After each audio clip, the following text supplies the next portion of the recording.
silky mink made out of 100% rat ass. Hit me, baby. That, of course, was beautiful talking. Beautiful on the weekends does stunts for Little Richard in gay movies. First off, I would like to thank God Almighty for giving everybody so much and me so little. I hate you, I don't even know you, and I hate your guts. I hope all the bad things in life happen to you and nobody else but you. And as I sip my soda that I'm sure somebody spit in, I just would like to say to all of you, kiss my ass, you rotten motherfuckers. Now, if you'll excuse me, I'm gonna go home and put some water in Buck Nasty's mama's dish. Good evening.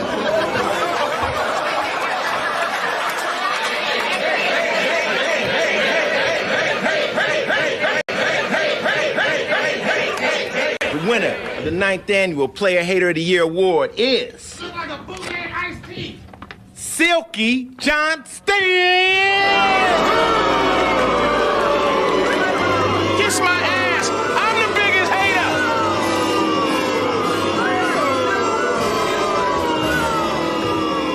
Silky mink made out of 100% rat ass. Hit me, baby. That, of course, was beautiful talking. Beautiful on the weekends does stunts for Little Richard in gay movies. First off, I would like to thank God Almighty for giving everybody so much and me so little. I hate you, I don't even know you, and I hate your guts. I hope all the bad things in life happen to you and nobody else but you. And as I sip my soda that I'm sure somebody spit in, I just would like to say to all of you, kiss my ass, you rotten motherfuckers. Now, if you'll excuse me, I'm gonna go home and put some water in Buck Nasty's mama's dish. Good evening.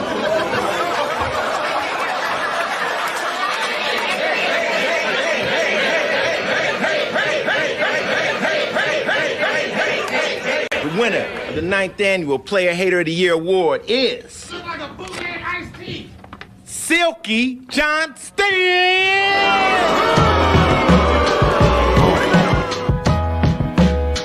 Put my Jay-Z on this shit. Yeah.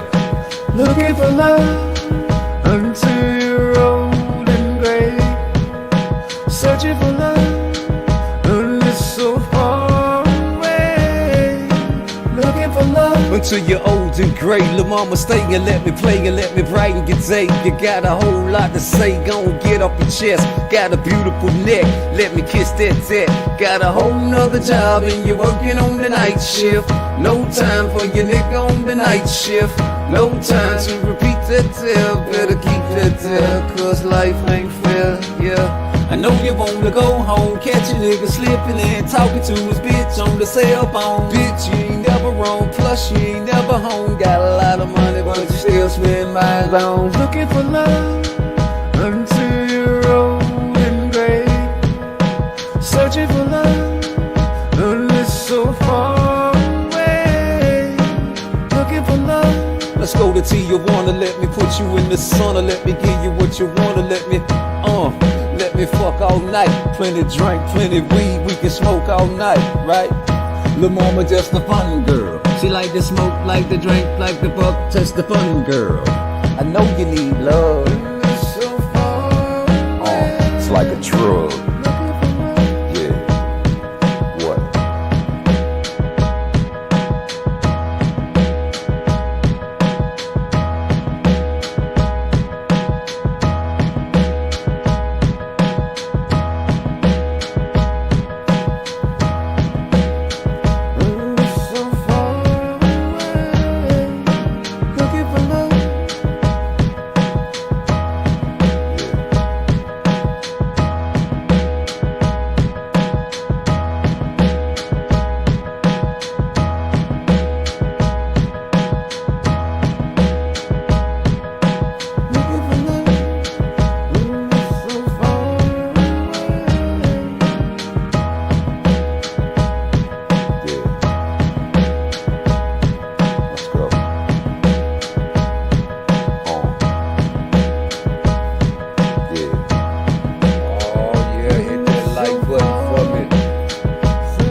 much standards. Yeah. Stay away from that left Too hook. high.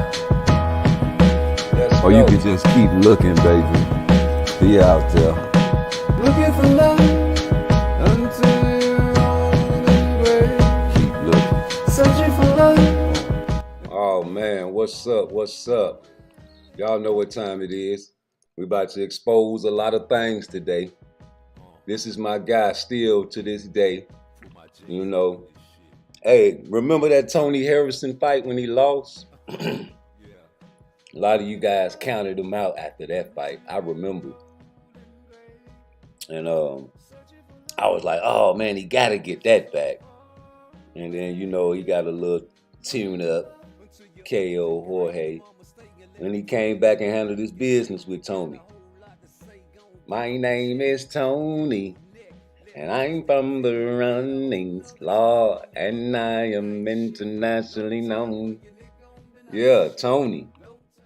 My name is Tony, and I'm from the runnings, and I am internationally known. Yeah, he came back and did that and fucked him over. You know. But after that, what did he do? And that was the question that, you know, my guy Tough Glove Boxing, shout out to Tough Glove Boxing. I gotta tag him in this video.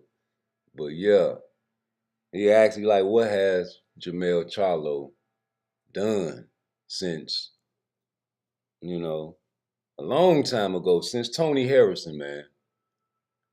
You know, and I'm gonna tell you, like, going up to fight Canelo wasn't it. Going up to fight Canelo was a duck move because it was a bag play. And a lot of people these days in 2024 only care about the bag play and not the legacy. And you on shaky ground because don't nobody know if you got your legs underneath you. Since Canelo, you had some incidents, you and your brother. And you don't know how that's gonna affect your career as far as ring rust, hand-eye coordination, father time. All them things come into play. Like sometimes you might have stayed too long in the game. And when you come back thinking that you still got the same, it's a different thing. So we want to see Charlo because I still fuck with him. But that don't excuse the fact that you missed a lot of opportunities and you ran to the bag and took a knee against Canelo. It was a lot of smoke for Crawford down there too, man. And you was ducking Crawford a whole lot. It's a lot of smoke at 154, man. That's why I want Boots to come up there. It's a different world. I don't even think people care about belts anymore. Boot want to take care of 147. Okay, I understand that. But them boys don't want to fight you, man. Only Latinos and Europeans want to fight Boots. You got niggas ducking Crawford and Crawford ducking Boots. It's a chain of reaction. You know, Benavidez trying to fight Canelo, but Morrell trying to fight Benavidez. You know, we got the situation at 135. You got Tank trying to, you know, go to Paris, but Shakur trying to get a fight. In the meantime, between time, who's ducking who?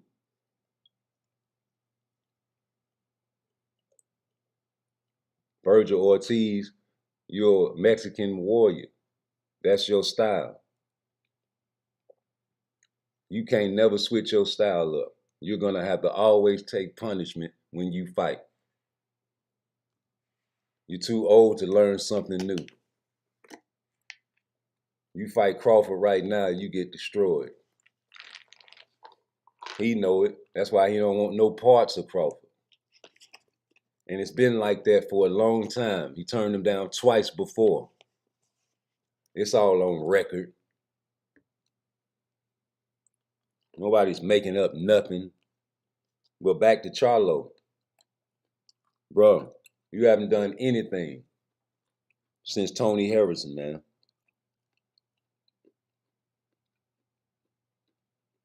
You ain't did nothing since Tony, and you ain't gave me no reason to think if you got in the ring with Charlo that you can do something with him. I mean, not Charlo, Crawford. You know who I'm talking about. You say him and Crawford look closer now? How can they look closer when the man don't want to fight him? If he didn't want to fight him then, he don't want to fight him now. Prove me wrong. Once a duck, always a duck. Once you jump in that pot, homie, ain't no getting out that pot. You cook. Crawford cooked because he ain't fighting Boots. Charlo cooked because he ain't fighting Crawford. Canelo, he been a duck. Tank about to jump in that pot, but I think he already jumped in the pot way back in the day with that $20 million guarantee. And before that, with the Lomachenko. Floyd did that cooking. Floyd blocked that fight. And he was happy about it. He was happy. Tank was happy that he blocked that Lomachenko fight because he thought he was going to get set up. You say I meant like how the fight would go? You think that Crawford would have trouble with Charlo? That's what you trying to say? I don't think so. Because, like I said, what has he done, bruh? Since Tony Harrison, nigga. You came back and Tony beat you the first fight. Tony beat you. And you had to come back and get your head together and then come back and fight Tony Harrison. You didn't immediately rematch him. You lost to Tony Harrison in 2018.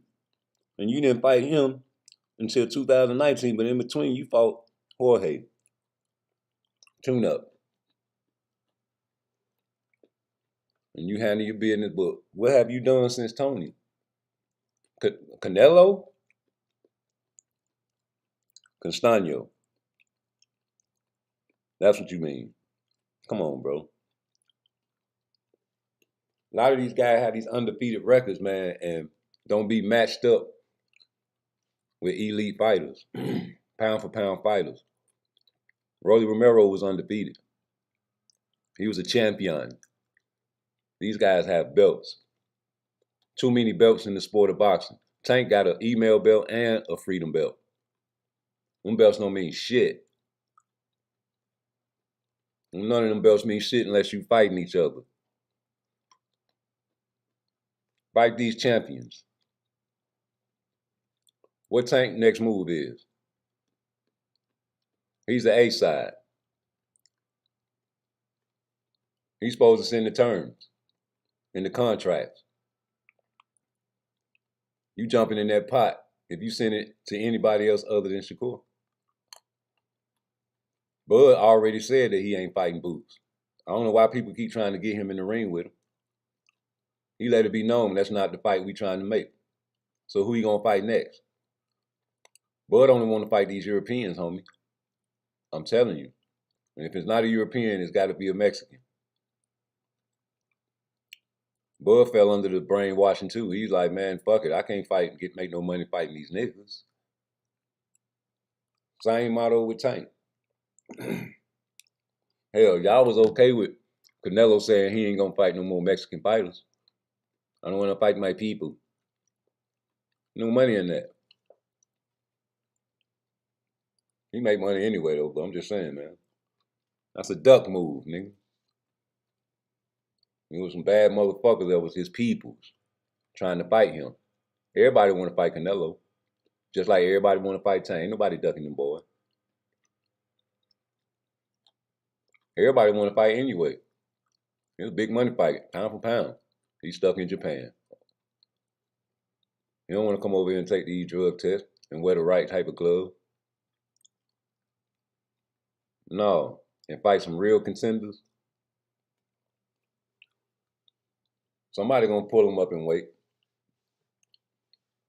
And ain't nobody finna fight Shakur next. He finna get us a pay to fight and they gonna call him a duck. Watch. In the meantime, Jermell, what you finna do? You know what I'm saying? You got people around here slapping people. You got people going to jail.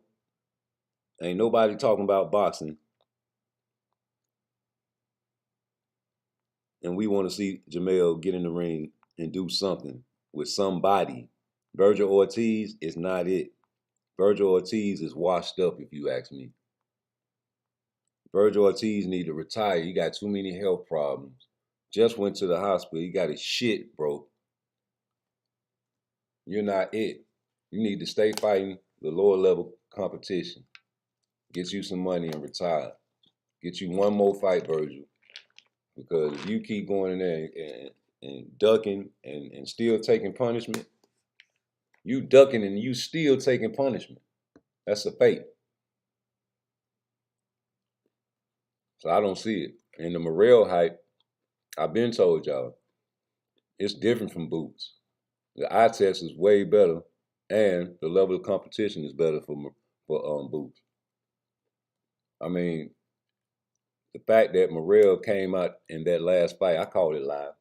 You were looking for one shot the whole night, no adjustments whatsoever. You were looking for that left to go straight down the middle all night, and was getting caught. And I don't see you doing nothing with Benavidez. I know that's what you want to fight. You want to get the bag. You know, you young. Not enough experience. You got to see somebody like Abdullah Mason. You guys chow him up better than Shakur. I want to see him fight Artem. I want to see Abdullah Mason fight Artem because he said he can knock him out. And I don't believe it. I don't believe it. The fact that Shakur was having trouble tracking him down makes me feel the same way what happened with Abdullah Mason in the ring. Yeah. And the fact that Abdullah Mason is a prospect talking that shit, that's cool, but have some respect. Shakur just gave a masterclass performance that night, and you talking about, I would have knocked him out. Shut the fuck up. How about this? Since you better than Shakur, according to Coach Kenny, how about you call out Shakur? But before you do that, prove yourself and fight Jermell or Schofield. Those are prospects. Those are somebody that, you know, more your age group, even though Jermell is 18, he's above his time. He can take a loss to you right now. You can take a loss to him, can't you? I don't think you'll win. I don't think Abdullah Mason is like that. I think he's strong and he's technical and he can hurt you, but I haven't seen him in the ring with nobody but people that he's supposed to be in the ring with. Those are the only people I've seen Abdullah Mason in the ring. The last person he fought was Louise LeBron. He was supposed to do what he did to Louise LeBron. Trust me. There's no doubt in my mind. So with Jermell, man, you know, you were supposed to lose to Canelo, right? Come on, man. You went in that fight and had no plans on no type of idea of trying to win. You was just trying to survive the whole fight. You know, you were getting touched, and you made sure you didn't feel those touches and return fire like you were supposed to, like you usually do. You respected Canelo the whole way before the fight. You was on the press conferences giving him the utmost respect, and we knew the play right before the fight. Everybody go back and watch that shit, and they'll be like, yeah, that nigga, he on his dick. You showing this nigga too much respect. And anytime a fighter show another fighter respect, it's a bad deal.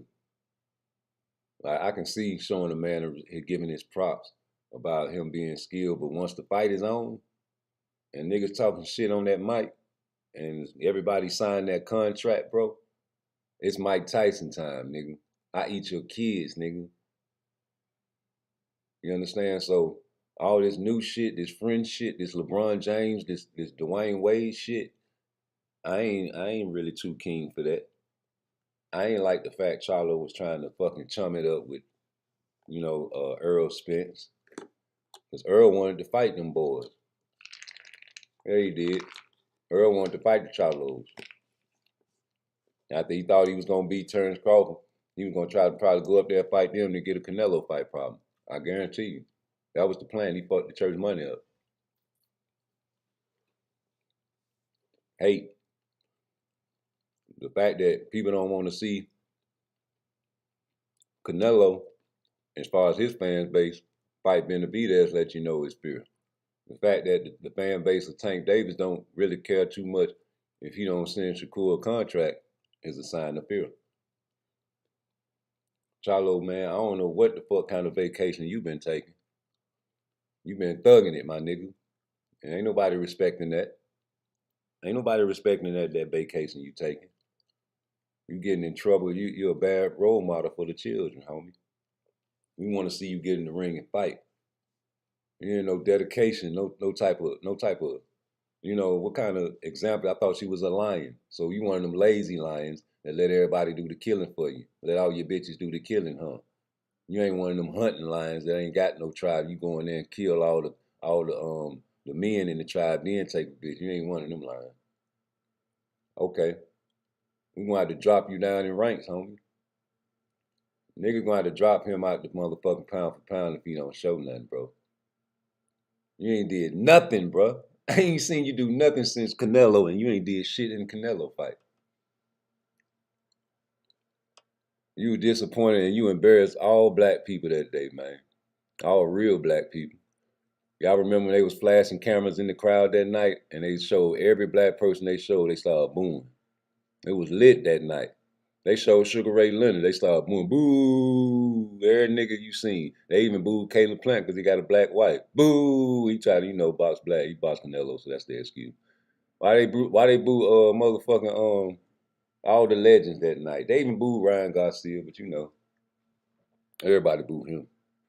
All the niggas though. And then before the fight, what the little Mexican was rapping in the locker room? Yeah, I made a video on that. Yo entiendo mucho español, pero no hablo bien. Yo entiendo. I understand. I understand a lot of español. I just don't speak it well. But I understood exactly what they were singing. The song they were singing in the locker room was totally opposite of the song he came out and sung on the walkout. But we ain't gonna let y'all Google heads go do your homework on that one. You know they don't fuck with us for real, for real. It's only a certain few that fuck with the niggas. Niggas don't have a country behind them. So there's no excuse for us to get a payday, right? Because you niggas ain't worth nothing. If you have a country behind you like Pitbull Cruz, you can get a fight. These guys like Bud, he knows this. Ain't nobody finna fight no boots. Not Terrence Crawford, not no black boxers. Only Latinos and Europeans are fighting boots. That's all that's gonna happen. You might as well go to 154 and stalk 154. Fuck 147, stalk them. It's a different world now. Play Batman, he's the Joker, go get him. Yeah, play Batman, he's the Joker, go get him. He's running from you, bro. Hey, Boots, Crawford is running from you, bro. He say he want to go undisputed at 154. Fuck 147. Yeah, fuck 147, homie. 154 is where it's cracking at. I remember you made weight for 147. You was looking real little on the scale. I know you over there with Turkey, man. Y'all got plans, man, but shit, you on your own, bro. You get in the casket by yourself, don't you? Yeah, you get in the casket by yourself, bro. I know you got advisors, you listen to your father, man, but as a man, you go and cling to your wife. Shout out to Bill Haney for, doing what he do for his son, man. But Bill, man, you say a lot of reckless shit, and Bill and your son co-signs it. That means y'all like-minded. God says, as a man, you let go of your mother and your father, and you cling to your wife. Don't let them run your life. Run your career. You know who you want to fight. You know what you got to do to go get them. These niggas are ducking, and it's okay to duck in 2024. It's okay. We're gonna accept it because about the bag. As long as you add bag into the equation, you can't go wrong. Why would I fight Boots? That's a high risk, low reward. Black on black fights don't sell, bro. That's what they gonna tell you. That's exactly what they gonna say. That's a duck tactic. You got Tank over there in the Paris Olympics. You got the best team in boxing. Why they ain't working? Why you chilling and relaxing and maxing and watching the men beat on the women over there in Paris? I ain't saying nothing about it. What Charlo, what you doing with all that money you won with that Canelo fight? You laid back, chilling and motherfucking maxing. You gonna be just like Rocky in that movie when he was training in them fucking fancy gyms, getting ready to fight Mr. T. What the motherfucking old man said, come on, Rock, let's get out of here. They throwing champagne, titties popping out everywhere, pretty feet champagne. Look like the pool party I was at the other night. You niggas gonna keep on ducking and you gonna run out of room and ain't gonna be no more rope left. And you ain't gonna have no choice. You're gonna run as fast as you can, but can't catch me you're gonna get caught. Even the gingerbread man got caught. And y'all gonna get ate because y'all food, man. Anybody that don't want to fuck with Turkey Al-Rashid, look at the patterns. Canelo, he's a duck. Anyway, don't want to come over here. He don't want to take these drugs and wrap his hands right. That's a duck. You know, Tank, you finna jump in that pot, but I think you're already in the pot, nigga. You stewing from that motherfucking $20 million guarantee y'all don't want to talk about. Yeah, the fact you wanted 2 Ferraris, and you don't see that as disrespect. You thought you was making a jokey joke when you said that fuck shit, right? Them people take disrespect differently in other countries. They train their children differently in other countries. They take like the thumbs up, like when we post that in the chat and let motherfuckers know you hit the like button. Yeah, in another country, that means up your ass. And if you do that in other countries, the motherfuckers might try to chop your fucking hand off. But it's disrespect to other countries. You go up north, a lot of niggas from New York don't like the word nigga unless they disrespecting you. When you go up there and you from down south, you're like, what's up, my nigga? You're like, yo, son, come on, B. Word life. Now they mad, yo, nigga. You know, it's different. In Louisiana, they call you pussy nigga and a bitch nigga, but they just joking with you. That's how they talk to their peoples. In Florida, you call a nigga a pussy nigga or a bitch ass nigga, you're gonna die. So you telling this man you want 2 Ferraris. What he told you? I got 2 boxing gloves for you. Don't nobody like to talk about that. So you duck Devin Haney, bro. Because you had the opportunity to make more money than you ever made, that you ever had made. Tank don't need him. That's what y'all said when I said that. You say Tank don't need him. Tank don't need Turkey Al-Rashid. They just mad because they can't make money in America. He don't need that. He can make all the money right here. What do he need Turkey for? Now, all of a sudden, they want him to fuck with Turkey to make the goddamn Shakur fight. Why he ain't fucking with Tank? Why he ain't fucking with Tank? If they really wanted to make the Shakur fight, he blocking Tank. He blocking Tank. He blocking. He cop blocking. Tank want that. Tank want him. Yeah, he cop blocking for Tank. Yeah, he cop blocking Tank. But he said he wanted 2 Ferraris. See, he wanted 2 Ferraris.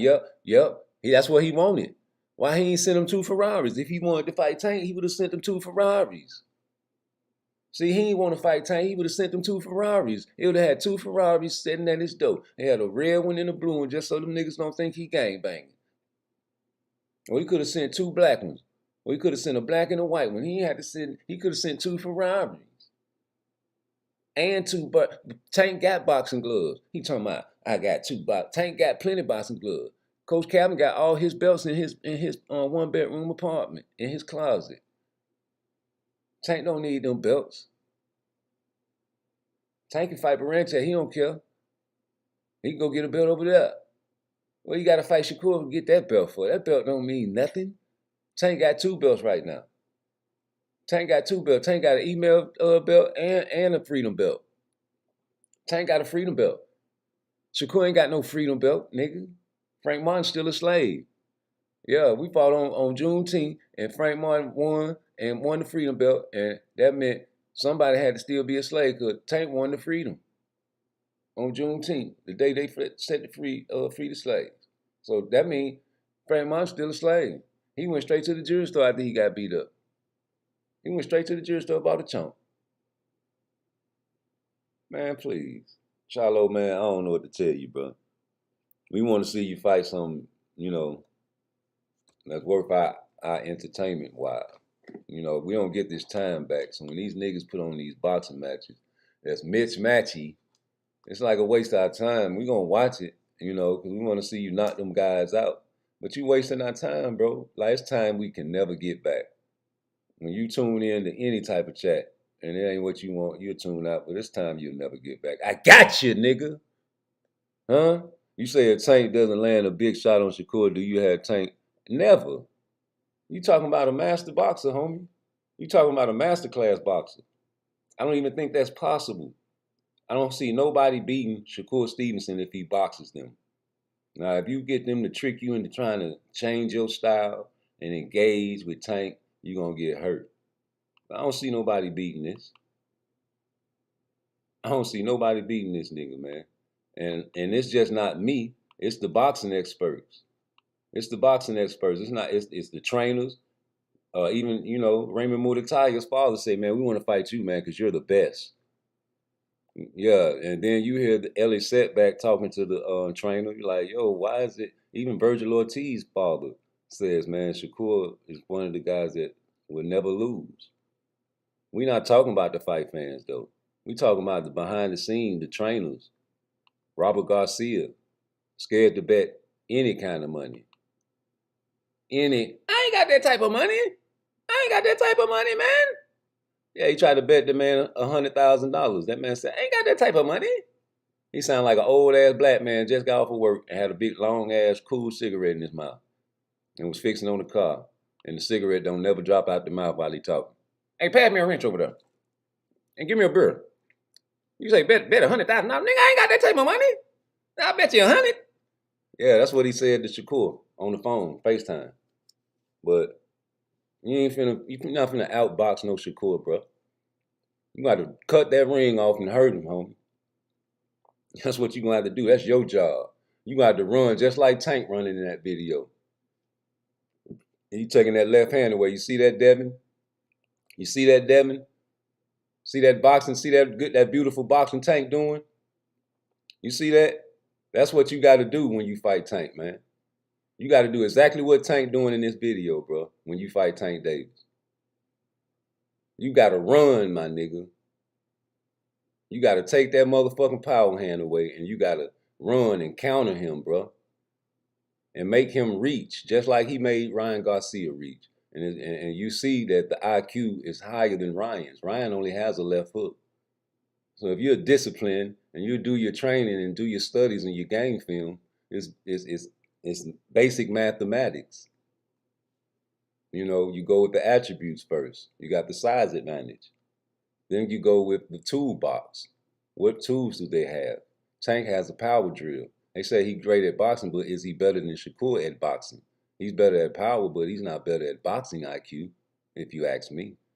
Then you get the ruler. The ruler is the most important tool in the toolbox because you got to get your measurements right? Before you even build your house or put your foundation, you got to get your measurements right. You got to get how much land that you can put on your property without going over somebody else's property. Then you got to measure your materials, your wood, get it right length. Then you put the foundation down. But now you got the distance right.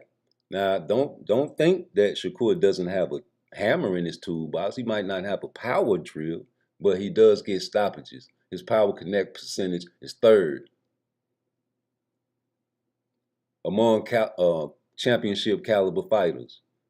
Not bad, but not that good. Right in the middle. He will hurt you with accumulation of punches. If you reach, I teach. And that's his motto, hit and not get hit. And you see that with the opponents landed per round, 5.2, the fewest. People ignore the facts, but I don't. Facts over feelings? I'm going to put a little feeling in it. What's up, ASAP? Opponent's connect percentage, 16.7, the fewest. Nobody respects that. Plus minus, number one, 20.4%, man. The first, the best defense in boxing. Better than Terrence Crawford, better than Boots, better than Tank Davis, better than everybody, homie. And nobody respects that. And that's why people duck. That's why they get their neck cut off and threw in the pot. You're a stew. Canelo is a duck. He's been cooking. He's about to be done. Ready for dinner. These are fresh ducks. These are fresh ducks. They ducking this stat right here. That's what they're ducking. But here we go, watching Tank Davis do exactly what y'all said Shakur does. Out of survival. Smart, IQ. Everything that he did right there is what y'all hate. Rude exposure. It's rude to tell the truth in 2024. You take the left hand away because what? Ryan Garcia, all he has is a left hook. That's what Tank said. Remember? So when we go to the resumes, and you guys keep bringing up Pedraza. What about the 135 resume? Fuck Mario Barrios. That's 140, brother. 135. Ryan Garcia, please. Left hook bandit. Pitbull Cruz, please. Captain Hook. I told y'all to watch the fight before Rolly. I gave you the homework. I say, man, go watch that fight before he fought Rolly. And then remember that Rolly is some shit. And he robbed Barroso. And lost to Jackson for real, if you ask me. But he was undefeated and he has power, so ha. Never sold a pay-per-view. Till Tank. It was cause of Rolly, that's why the fight sold. Really? He could sell a fight. Oh, so Rolly sold the fight. Not Tank. They coming to see Tank, but Rolly sold the fight, helped sell the fight. Right. Shakur won't make no money. That won't be no fight. They won't make no money. He fight on free TV, just like Rolly did. I got to get off my boy Charlo, man. That's my guy, man, but you ain't did nothing, homie. You ain't did nothing, bro. You know it, I know it, the world know it, man. You let us down with that Canelo fight, G. We was going in there rooting you up like, man, Charlo gonna go in there and, try to hurt that boy, man. Shit, Lions only, man. Hyping your motherfucking ass up. And then when we started seeing the interviews before the fight, you was giving out all that respect, my nigga. You was giving up too much love. Respect. And we seen it we seen the play before the fight, bro. And then you proved us right. You went in that fight and you was motherfucking ring around the rosy, pocket full of posy. And you was trying not to get hit, and you definitely was, throwing your little jab, but you weren't really trying to engage with no Canelo.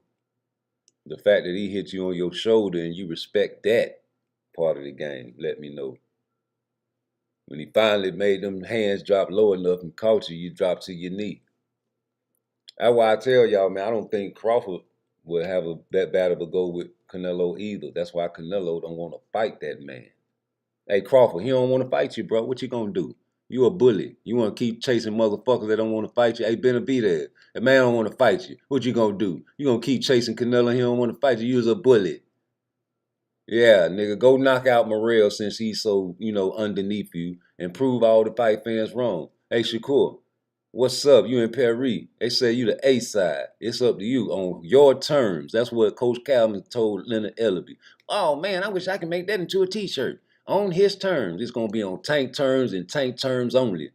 So, Shakur, you doing right, nigga. There ain't no sense of chasing a nigga that ain't trying to bite you, homie. Cepeda been ducking you. Well, it wasn't Cepeda, it was Oscar, right? Yeah, Oscar. Got put in the Bo Wicker, huh? Yeah, you trapped in a corner just like a lot of these other guys about to be. Because you got a guy over here that's taking away some of your talking points. You got a guy like Turkey Al-Sheet that's taking away these guys' talking points. And where the money gonna come from, Turkey? And where the money gonna come from? Bitch, I just told you. Oh, he trying to take over boxing. He a dictator. Shut the fuck up, nigga. So is motherfucking the PBC. I thought the PBC was for the black fighters. Come on, pretty boy, that's your company. If you mention Al Heyman, you can't mention Al Heyman without mentioning Floyd Mayweather, Tank. When you mention Al Heyman, you can't mention Al Heyman's name without mentioning Floyd Mayweather's name, Tank Davis. Yeah, you're not with Mayweather Promotions, but you're still at the PBC. And if you can't knock mother lovers out in your own PBC, you get put on the back burner. Yeah. Ain't no good boxing motherfuckers getting no type of paydays on the PBC if you was a black fighter. Shout out to Jaleel Hackett, man. You had to get yourself a back burner. You cried out and said where he had, put you on the milk cart, and they had to bring you back up. Somebody had to find you out there and dust you off. Because the PBC didn't do a fuck thing for you, did it? I think I was one of the first Negroes to start saying, man, what the fuck is Jaleel? Then everybody else started picking the traction up. Nigga, come on my channel and talk your shit, nigga, because I'm going to ask a real question to you, nigga. You don't really like Floyd, do you, boy? They said you wasn't good enough in so many words, didn't they? Whole lot of ducking going on, and I'm going to talk about it. You can call a duck whatever you want to call a duck, and we plucking ducks over here. Go watch my video on how to pluck a duck. I ain't got enough views or no likes on my shit. Shout out to Tough Glove Boxing, man. We touched on that Charlo situation a little earlier in the video, man. You know what time it is. Everybody ducking everybody, though. If you really want to talk about it and be technical like you guys like to do, nigga, Boots duck Crawford, if you ask me. If you had a chance to go to BLK Prime, nigga, all Terrence Crawford wanted you to do was talk a little shit about him to hype up the fight and come over there with Blue Blood and BLK Prime and get a little money fight. And instead, he got an amnesia. Yep, you ducking. I understand the duck, but you duck, nigga.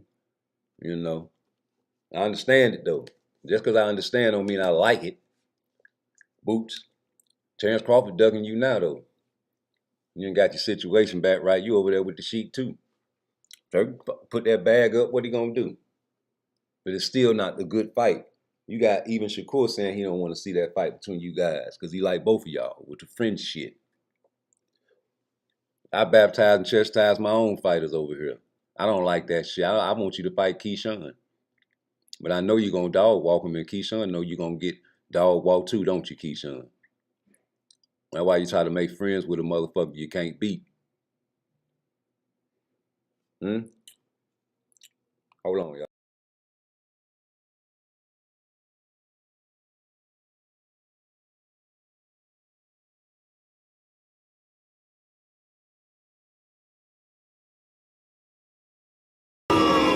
Silky mink made out of 100% rat ass.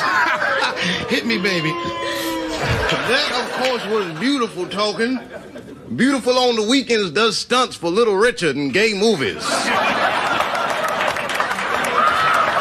First off, I would like to thank God Almighty for giving everybody so much and me so little. I hate you, I don't even know you, and I hate your guts. I hope all the bad things in life happen to you and nobody else but you. And as I sip my soda that I'm sure somebody spit in, I just would like to say to all of you, kiss my ass, you rotten motherfuckers. Now, if you'll excuse me, I'm gonna go home and put some water in Buck Nasty's mama's dish. Good evening.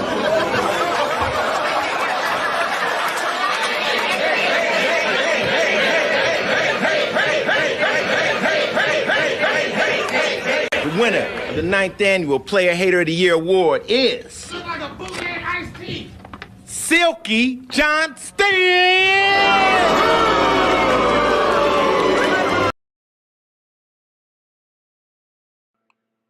All right, I'm back.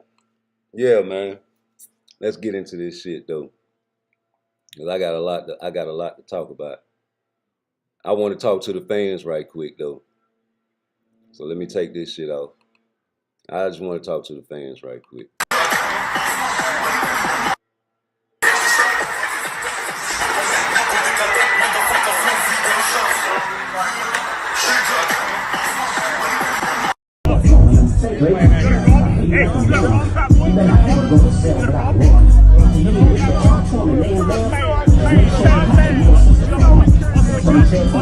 Get your hand down. Come like a fucking plan with his nose now. And rock it down with your case like I see around. Certified that fucking world. I'm a bitch up.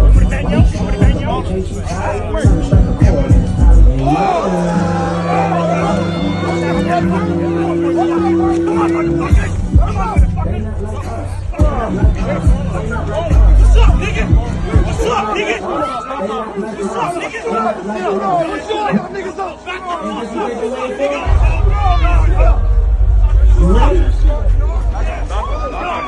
What's up, nigga? Keep going, home. Keep going, home. I told you, nigga, I'm Tank Davis, nigga. Stay still, nigga. Stay still. Referee. Yeah, nigga. How you did that?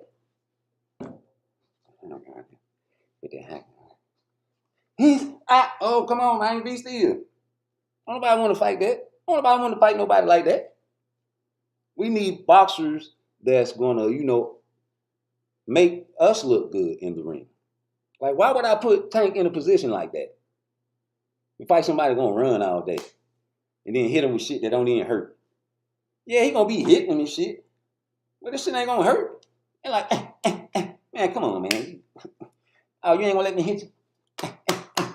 Oh, come on, man. That shit don't hurt. You ain't going to let me hit. Then when the 12th round come, then, you know what I'm saying, you're going to see what Tank made of. And that's going to be that. Because he going to have to get a knockout. But until then, I got faith in Tank. I know that he'll get in the 12th round. And Coach Calvin ain't even going to have to tell him. Coach Kenny ain't even going to have to tell him. They ain't even going to have to say, man, you got to go out there and get him, man, you down in the fight. Tank gonna already know. The Tank will kill him. Tank gonna go in the 12th round. If he down and losing, and he know he losing, he got a swole face. You know, he had a baked potato on the side of his face when he fought Frank Martin. But if he was ever fight school with Tank, if he ever fight school, hey, turn that camera on. What I said, turn the camera on. I said turn the motherfucking camera off, man. Is it off? Yeah, it's off. Yeah, it's off. Did I say Shakur ain't never gonna Tank ain't never gonna fight Shakur?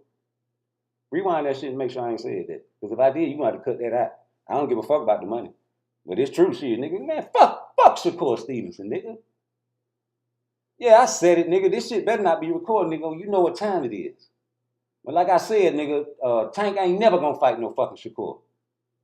I don't give a fuck how much money you got. I get his fucking money back. You better take that off the fucking tape right now.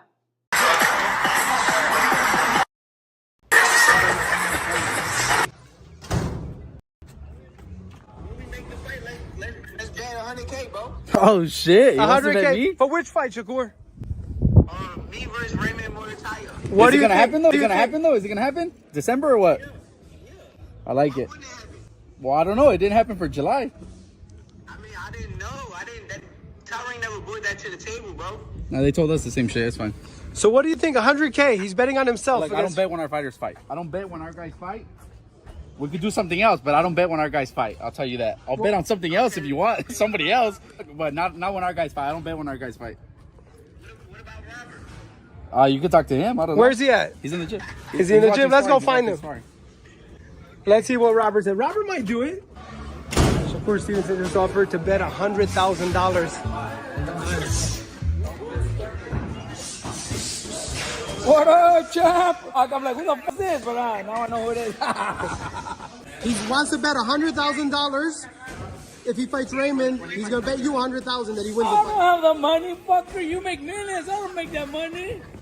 The fuck, $100 I'll bet, but not $100,000. What's wrong with it? It makes like $4 million a fight. I don't have that money. But he is a great fighter. He is pound for pound one of the best fighters in the world.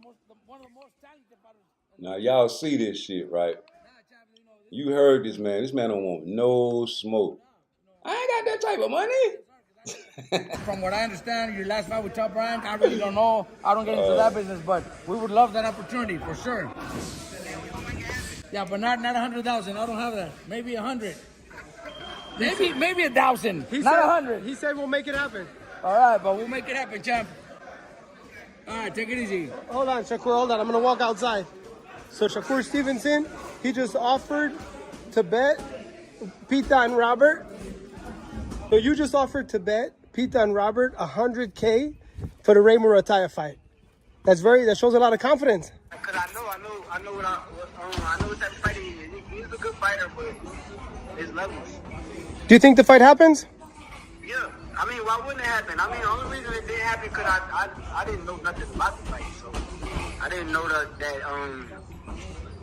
they even I didn't even know he was a contender. I thought he was a prospect. He's 20-0 already. Yeah. I thought he was a Yo, that motherfucker was so scared. It sounded like a home invasion. The cartel busted in the door. Robert!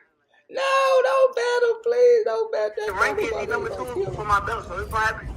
They told me they offered the fight to Top Rank, but they didn't know. You probably didn't get the offer on your table. You know what I mean? Yeah, I never heard What do you think about the Pitbull fight and Rolly? Yeah. What did you think? I think Pitbull looked good. I think he did what he's supposed to do. Yeah, but Rolly sucks. I agree with that. Yeah, Rolly sucks. Can I tell you what? If Shakur fights Devin, easy win for Shakur. I don't think easy. I don't think Devin's easy for anybody. Easy win. Devin's not easy for nobody, but I think that is it's gonna be a good fight. It's gonna be a good fight. Look for this one for the July. You know, obviously we wanted that fight. We wanted Shakur to fight. We wanted Raymond. You know, he's number 2 for the WBC. That's what he just told me. And he says the same thing. He says that Top Rank told him, or Top Rank didn't offer him. They tell us they did. But then they also say, oh, you know, we understand the business of it. It's his last fight. You know, it's his last fight with Top Rank. He's gonna be a free agent.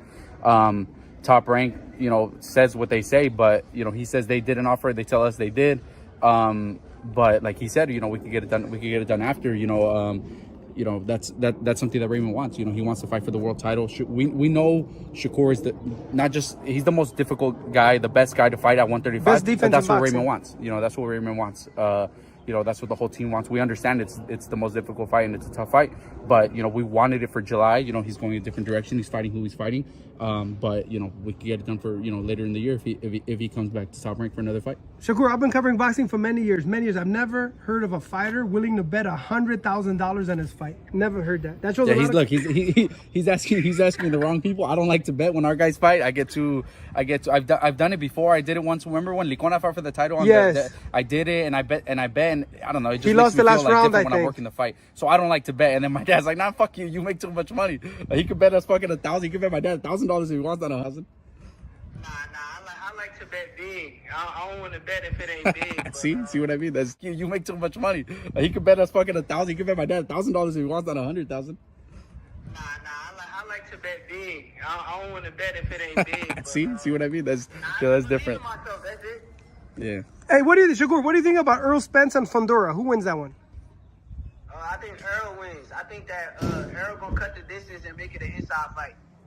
You agree? Yeah, I think Errol Spence will be. What about They gotta fight Crawford though. Frank Martin and Tank? Who do you like? Tank by knockout. Yeah, I think same thing. And then Ryan and Haney, 18 days away, 19 days away. What do you think? Devin, he's gonna cook Ryan. Why? I think he's gonna stop him. I think he's gonna stop her. Focus. But maybe he's just trolling. Maybe all those posts are just to hype up the fight. I mean, that would be cool, but I think that he's like too focused on like selling the fight instead of training.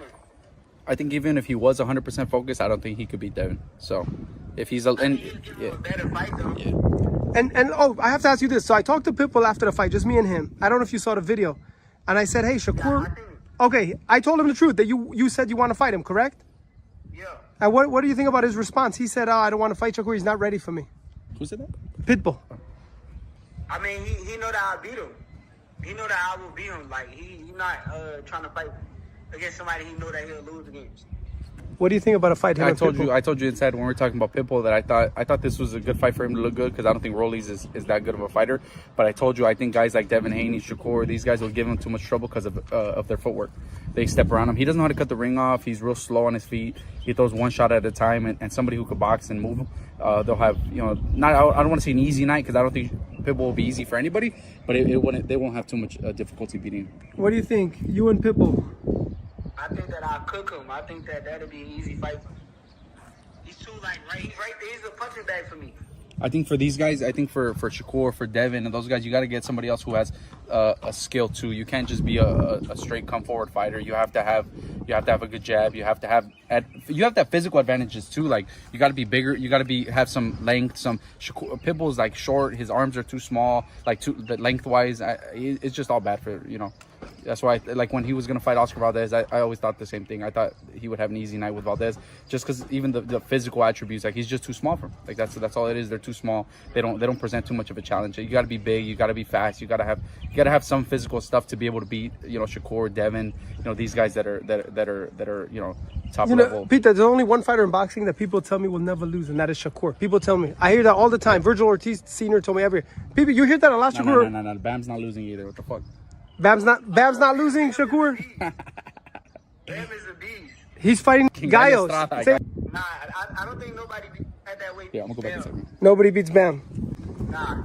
It's all good, but you have a fight announcement. You have a date, right? July 6th. Where? Newark, New Jersey. Okay, at home. So hopefully everybody knows. Let us know when the tickets go on sale. Where can people get it? July 6th. I'm gonna post it on my Instagram and my Twitter, but it's not on sale yet. So Shakur, you just offered Robert and Pete $100,000 to bet. That's a big money bet. They're willing to bet 1,000. 100's a little much, but like I said, I've never heard of a fighter being so confident. Why are you so confident in yourself? Because I put in the work. All I do is box. All I live is boxing the same way. The fighters that they got stay in the gym, I stay in the gym too. So you've always been like that? I'm just confident in myself. Hold on. Yeah. Hold on. Here's Raymond's dad. Really quick, Shakur. So Shakur Stevenson, he offered Robert and Pita $100,000 when he fights your son. Let's do it. I mean, I'm not gonna bet. I don't got that kind of money, bro. But we're willing to fight you. We want to fight the best. Yeah, I can't wait to make it happen. Yeah, I want to fight the best, bro, and you are the best, bro. We want to fight you, bro. Have you ever heard of a fighter willing to bet on himself $100K? Bro, we don't have that kind of money, bro. Well, yeah, let's do it. All right, champ. Take it easy. All right. But it seems like, Shakur, everybody comes at you on social media. Why is that? Because they don't know me. They only see the finished product. They don't see like the work I put in. They don't see everything that I do on a daily. So they don't know me. But once they get to know you, it's different. But I'm saying all these fighters, if I made a list of fighters who called you out, I'd probably be at 20 or 30. Yeah, but who really is like ready to sign the contracts and really fight? That's the real question. I don't think a lot of dudes could call you out and say your name. But when a contract is presented in front of you, you have a choice to say yes or no. And I don't think a lot of dudes are saying yes. No, some of it is clout because you're a big name. Yeah. And they know it's not going to happen, but it's going to have people talking, oh, he called out Shakur and Shakur's going to fight him. But some of it is like, they want to be where you are. Like, I ain't going to say William Zepeda, but Oscar De La Hoya, he said my name 100 times leading up to Zepeda fight. And then after the fight, we reach out and try to make the fight happen. And we say, oh, no, we'll fight you at the end of the year. We don't want to fight you yet. That's clout. I thought that would be a great fight. Yeah, but it's like a lot of people clout chasing my name. I think it will be a great fight. I think Zepeda style brings a different style to the table that I've never seen before in the pros. He's 32, 33, and 35, whatever it is, with 27 knockouts. He comes forward. Relentless. He's relentless. That's the one thing he is. He's relentless and he's big and he's a good fighter. Like I'm the one fighting. When we make the fight, let's bet 100.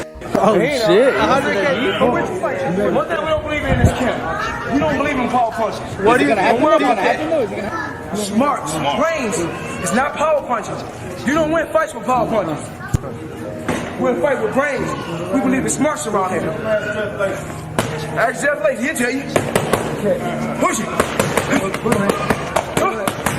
The hand out. One thing we don't believe in this camp. We don't believe in power punches. Don't worry about that.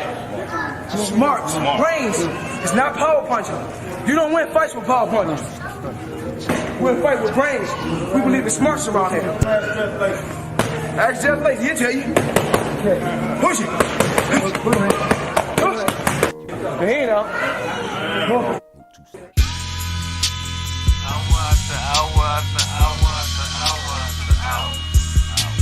Hour after hour, getting power, getting clout, no doubt. I give a shout out to my niggas, let them shout, get cheese.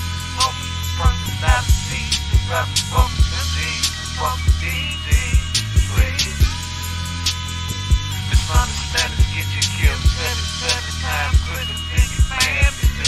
Get that work off, work, get that work off, work. Get your sack up, get your work off, work. When I slide on you niggas, get them stacks up. And every time you get them stacks up, I'll show back up. Yeah, it's like that. Like part twice, never nice. I'll be right back. In your house, in your city, in your state. I'm real close. I'm there. Never fear. Drink a beer, take a smoke too. I'm getting money in this business like I'm supposed to. Hour after hour, getting power, getting clout, no doubt. Shout out to my niggas, get out, get cheese. Proud to fuck with them niggas, fuck with these, please. Proud to fuck with them niggas, fuck with these. Baby, come and hang me, yeah, I know you like the party. We ain't hanging with no suckers, we ain't drinking no Bacardi. We just chilling on the sofa, about to get my dick sucked. Got these bitches overseas, you probably get your glitz up. Take a smoke, have a drink, let some tension off your brain. Take your shoes off, baby, pretty feet, champagne. Got a whole Yes, sir. You know I'm back in the building. Had to handle a little business. My Uncle Booby about to leave and go back to Chicago. You know, we had the pool party. Y'all can go check that out on my live.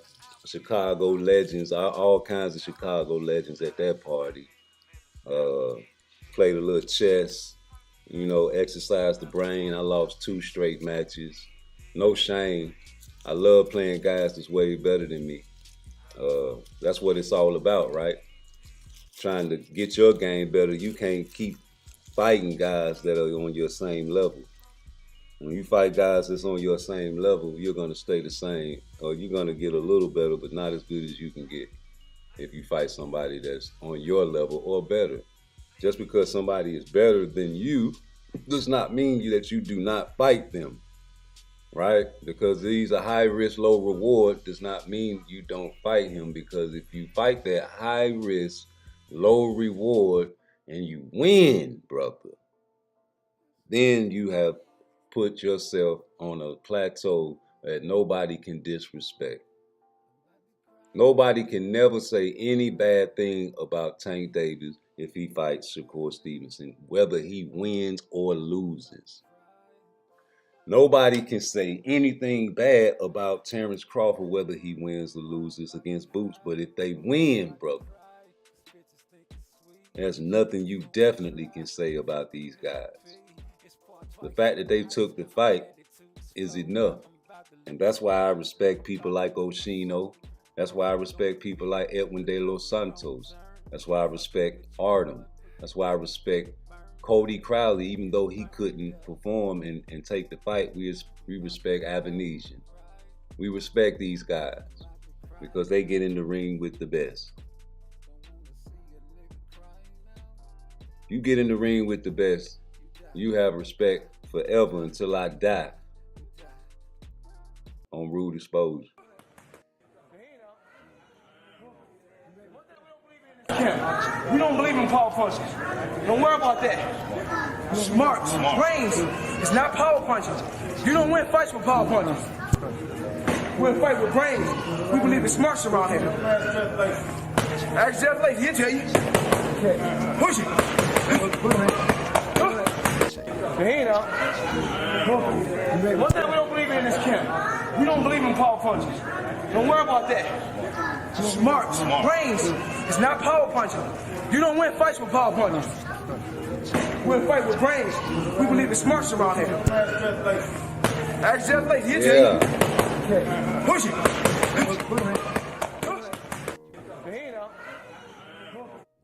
Yeah. You heard the man. That's Money Mayweather. That's Pretty Boy. A lot of guys are taking on the Money Mayweather side of his career and forgetting that he had to go through the Pretty Boy side of the career.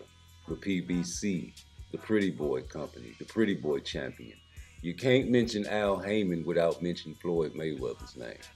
PBC. You can't mention PBC without mentioning Floyd Mayweather's name. Money Mayweather.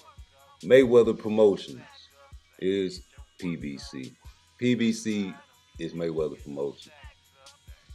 The way that this shit is going, there's no way to escape Floyd Mayweather, Tank. And he's made it clear that Shakur Stevenson is the A side to him in his mind. Because he put the post out, this should be the fight. To me, I feel it's true. To some, they feel it's not. The reason I feel it's true because nobody else is qualified more than Shakur Stevenson in the 135 to fight Tank Davis. And Tank Davis has been fighting a whole bunch of tune-ups, if you ask me. Don't get mad at me because that's my opinion. I feel like Rolly Romero was a tune-up. I feel like Hector Garcia was a tune-up, even though he had a lot of success. Pitbull Cruz definitely a tune-up, one-handed. Ryan Garcia, left-handed bandit. God damn it, can't stand it. Yeah, all tune-ups. Even Mario Barrios, when you went to 140, brother, was a cold testament that you can make 140, brother, and be spectacular, brother, and come back from adversity, brother. Those that say Mario Barrios was not doing his thing need to go rewatch the fight, brother. And once Floyd Mayweather came to the corner and said you're down on the unofficial scorecard, you turned up, brother. I never seen Tank Davis tired in a fight. Never seen him push really hard all the way to where you see he's tired. Because he's fighting guys that are tailor-made for his style. Come forward fighters, you back up, you counter, you get them out of there. You have devastating power, you're low center to gravity. God gave you that ability, and you should use it, as you should, as you are. But you don't knock everybody out. You can't knock everybody out because you don't fight the people that you supposed to fight. You fighting people that they put in front of you. Now that you don't have Floyd, you got to fight people that you're supposed to fight. When I say supposed to fight, that's champions. That's champions. We got people mandating fights for Shakur and Zepeda, but you know, paydays, payouts, step aside. Tank Davis, face of boxing. Who the fuck gonna take a Zepeda fight if Tank Davis offers a contract at the last minute? I think Shakur needs a little more just like Frank Martin did. I don't think that Zepeda fight is suffice for him. I think he'll take the Zepeda fight because he has no choice. Because Tank hasn't sent an offer, term sheet, or a contract yet. And if they did, I'm pretty sure somebody would have said something by now because can't nobody hold water. People tell on Jesus. So with that being said, man, nobody sent nothing, and Shakur has not enclosed any type of details about them sending anything to him. In fact, it's the opposite. So if it's the opposite, that means you guys were waiting on Pitbull and he lost.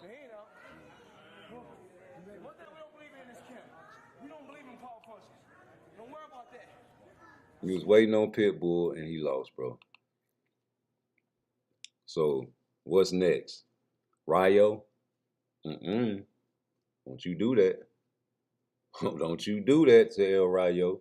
El Rayo ain't did nothing to y'all. Why y'all want to knock out El Rayo, bro?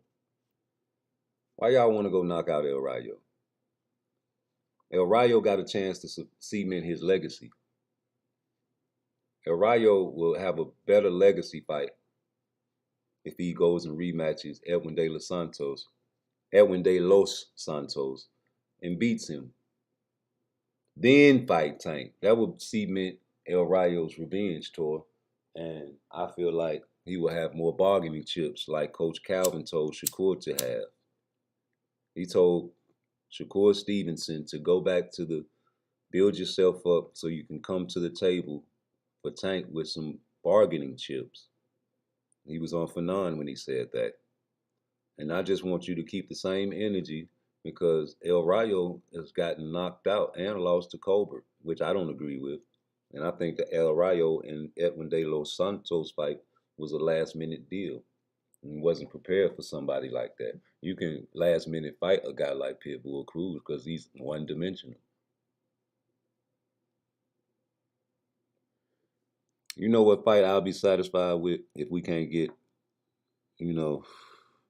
Tank Davis? I would be okay with an Edwin De Los Santos rematch. A lot of people think I'm crazy, but you motherfuckers was okay with a Pitbull rematch.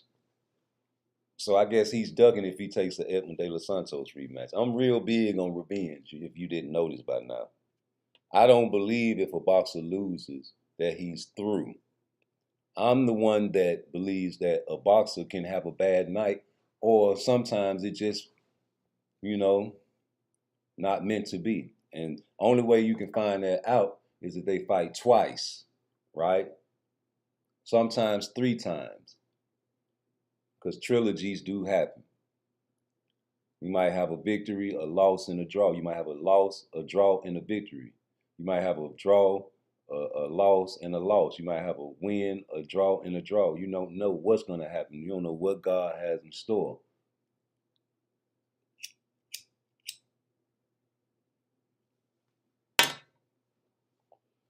You just know that you got to go through your path, bro. And if you don't go through your path like you're supposed to, then who are you? Who is Charlo, man? On this shit. Yeah. Looking for love until you're old and gray. Searching for love and it's so far away. Looking for love until you're old and gray. Lil' mama stay and let me play and let me brighten your day. You got a whole lot to say, gon' get off your chest. Got a beautiful neck, let me kiss that tech. Got a whole nother job and you're working on the night shift. No time for your nigga on the night shift. No time to repeat that tale. Better keep that tale, cause life ain't fair, yeah. I know you wanna go home, catch a nigga slipping and talking to his bitch on the cell phone. Bitch, you ain't never wrong, plus you ain't never home. Got a lot of money, but you still spend mine on. looking for love until you're old and gray. Searching for love and it's so far away. Looking for love. Let's go to Tijuana, let me put you in the sauna. Let me give you what you wanna, let me fuck all night. Plenty drink, plenty weed, we can smoke all night, right? Lil' mama just a fun girl. She like to smoke, like to drink, like to fuck, just a fun girl. I know you need love. It's so far away. It's like a drug. Yeah. What?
Hey man, I really want to talk about Jermell again.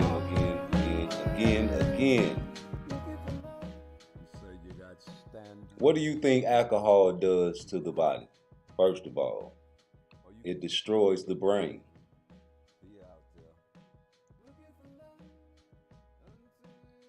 And if you take punches for a living and you are indulging in unsportsmanlike activities, you will decline whether you like it or not. And if you are not active in this sport of boxing with at least one fight per year, you will decline. And that's by God. So with Charlo, I just pray for the best because I really touted him high. After he came back and showed me that he beat Tony Harrison, that made me respect him even more.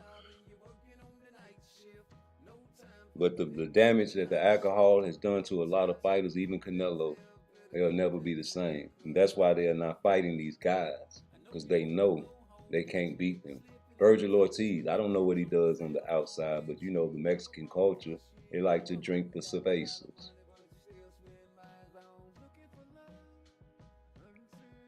They like to do these type of things for fun. There's nothing wrong, it's the culture. So when you got guys that's ducking, you have to look at their lifestyle. Now Tank has a clean lifestyle, but his attributes and the fact that he's fought all lesser competition puts him on a pause, as you should say, and caution. If I was Tank Davis, I would not fight Shakur Stevenson next. I would fight Shakur like Mike Tyson fought Roy Jones in my 40s and my 50s. When it's all over and said and done, that's when I would fight him. If I was Tank Davis, I would continue to get the bag. But I'm not Tank Davis, so what Part Twice would do was fight Shakur. Because I believe in my last life that I ran with Nat Turner and tried to get away. I didn't turn Nat Turner in like some of these Negroes that got him caught did. I believe in my people, as you should too. And if you tell me that he ain't got a country behind him, that's why you're not fighting that man. You're worse than the white supremacists, if you ask me. Because black people don't have a country behind them. In fact, we wear Mexican colors in the ring on Mexican holidays to disrespect Mexican people, to get a spirit invoked, all for money's sake. So when you look at the equation, it's simple. 1 + 1 is 2, right? Yes, it is. Because it's fair. That's the way it is. You can't change nothing. This is the rule. I don't think it's right, but that's the law. It was illegal for us to run away and try to get our freedom, but that was the law. You were a criminal if you were unemployed after they freed the slaves. That was the law. You could never go in a white man's bathroom if it said white. You had to go into color. That was the law, bro. I mean, just because it's wrong doesn't mean it's not the law. And you guys are doing this with boxing, with ducking. As long as it's for the money, there's nothing wrong with it. There's nothing wrong with ducking anymore. Charlo has been ducking for a very long time. Terrence Crawford has been trying. Errol Spence. Fuck that homeboy shit. Y'all talking about fuck that homeboy shit? Errol Spence wanted to fight the Charlos. Remember? He fucked the church's money up with Bud, but he wanted to fight them guys. Might still do. You never know. Shout out to The Truth. Never heard him say nothing flaw. I gotta respect that. And took no tune-ups after a car accident. I gotta respect that. You ain't gotta respect it, but I do. And I give excuses on my channel. And I feel like Terrence Crawford didn't fight the same Earl Spence of old. I feel like that car wreck would damage any man. Brain damage and CTE is a big deal in the sport of boxing, and I tell you guys that all the time. There's not a fighter in boxing. You see my boy. He says nobody in the sport of boxing that can come at me with a high guard. I don't care who you are. And I respect that.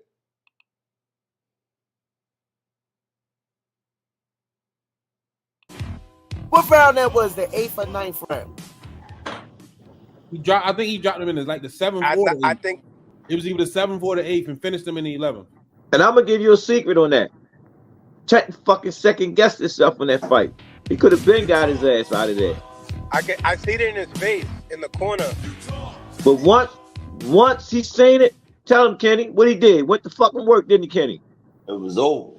It was over. Once he seen it, he looked at me and said, nigga, let's go. And start putting that shit together. Tank didn't pay attention to, but once he seen it, everybody should call spar, he beat him. I feel you, Coach Cam. But Coach Cam, I'm going with how I feel, Coach.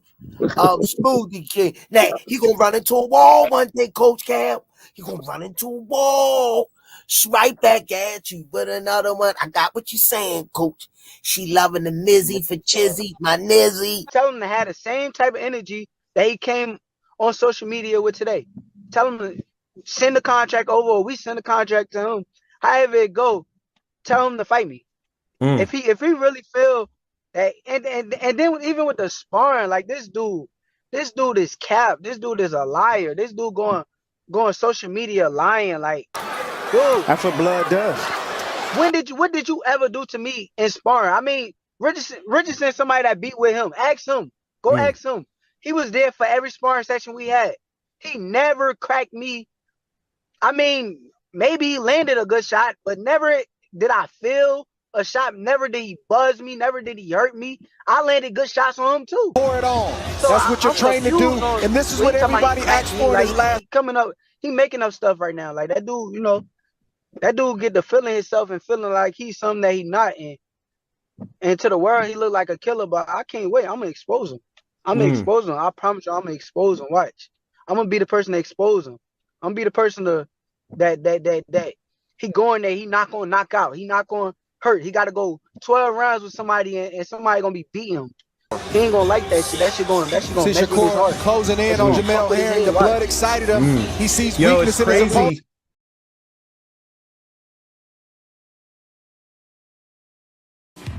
What round that was? The 8th or 9th round? I think he dropped him in the 7th or the 8th. I think it was either the 7th.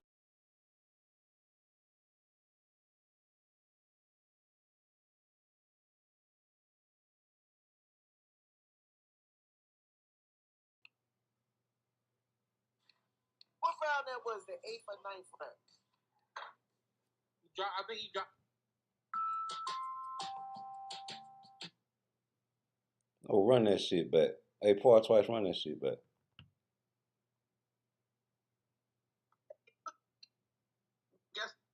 Damage any man. You see? All right, here you go. Let's break this shit down, man. What round that was? The 8th or 9th round? I think he dropped him in the 7th or the 8th. I think it was either the 7th or the 8th and finished him in the 11th. They talking about that Mario Barrios fight. And I'm gonna give you a secret on that. Tank fucking second guessed himself in that fight. Tank second guessed himself in that fight. What does that mean? That means he was confused. Mario Barrios was giving him trouble, and Tank was hesitating to pull the trigger. That's what I take it as, because as you will hear in the rest of this video, you had people that saw that shit in his face. They seen the confusion in Tank's face. And I love Mario Barrios. And he's one of my favorite Mexican fighters, because after every fight, he always gives a shout out to his La Raza. You understand me? And that's something that I wish black people could do, but they would demonetize us. It's okay for other races to be proud to be whatever they are. But it's not good for black people to be proud to be black and say it. You can be proud to be black, but don't say it. Say it loud. I'm black and I'm proud. Say it loud. I'm black and I'm proud. Come on, say it loud. I'm black and I'm proud. It's a sin to say that. But you can say, Viva la Mexico, a country. We don't have a country. It's not fair, but it's the facts. So when you have that state of mind, that's what you sound like when you talk. He could have been got his ass out of there. I see it in his face in the corner. What you seen in his face? I wanna talk to Mill City right quick. You never explain what you seen in Tank's face. Can somebody? Anybody? Everybody? Anybody? Please, somebody tell me what Mill City Boxing seen in Tank's face during that Mario Barrios fight in the corner when he was watching. But once he seen it, tell him, Kenny, what he did. What the fuck work, didn't he, Kenny? It was over. It was over. Once he seen it, he looked at me and said, nigga, let's go. Start putting that shit together. Tank didn't pay attention to, but once he seen it, everybody should call spar, he beat him. Whoa. Everybody. Everybody.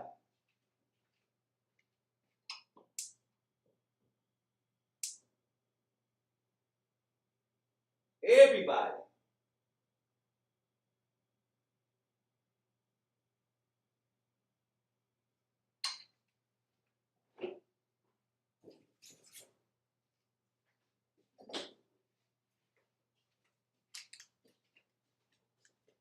Hey. He said everybody, homie. That means Tank Davis, bro. And Coach Calvin knows that Tank cannot beat Shakur Stevenson. That's the whole purpose of me playing this video, y'all. I feel you, Coach Calvin. Hold on. Listen to how he laughs after he says this. Everybody should call spar, he beat him. I feel you, Coach Calvin. But hey, Coach Calvin, I'm going with how I feel, Coach. Smoothie kid. Now, he gonna run into a wall one day, Coach Calvin. I feel you, Coach Calvin. He don't want to go against his brother, because anybody else would have said that on that show, Smoothie King would have got right on their ass.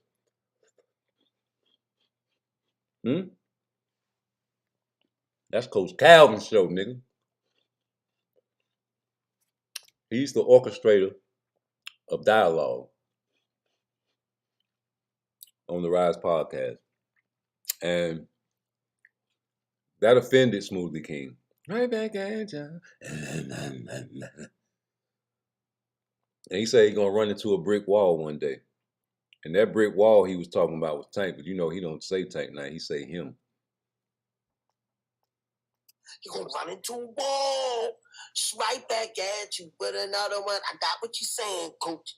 She loving the Mizzy for Chizzy, my Nizzy. Tell him to have the same type of energy that he came on social media with today. Tell him to send the contract over. We send the contract to him. However it go, tell him to fight me.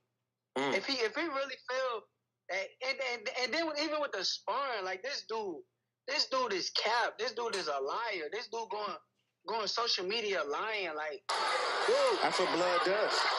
What did you ever do to me in sparring? I mean, so Tank brought up sparring first.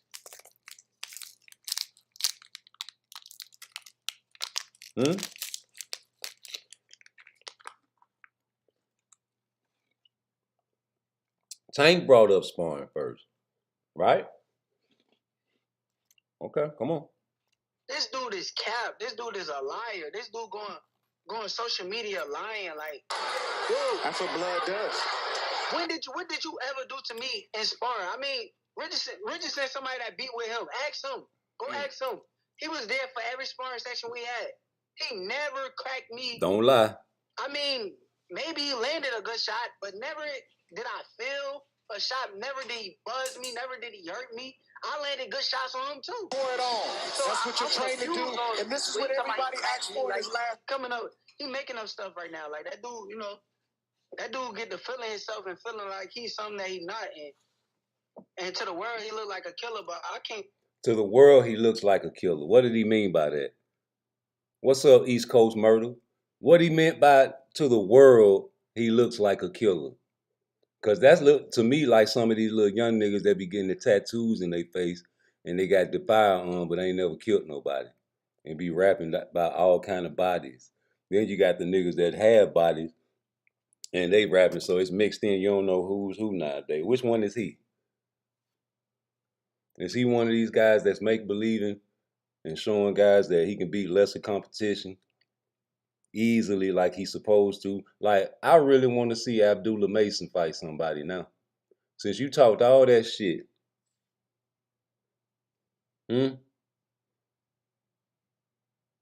Like Frank Martin said, he disrespected me. He disrespected me. He called me a bitch-ass nigga. He disrespected me. Shut the fuck up, nigga. Yeah, nigga, you disrespected Shakur Stevenson right after that big fight with Artem. You said you could have knocked him out. And all I remember is Coach Kenny talking about if Shakur don't knock out Artem, you going to put him over Shakur at number 2 at 135.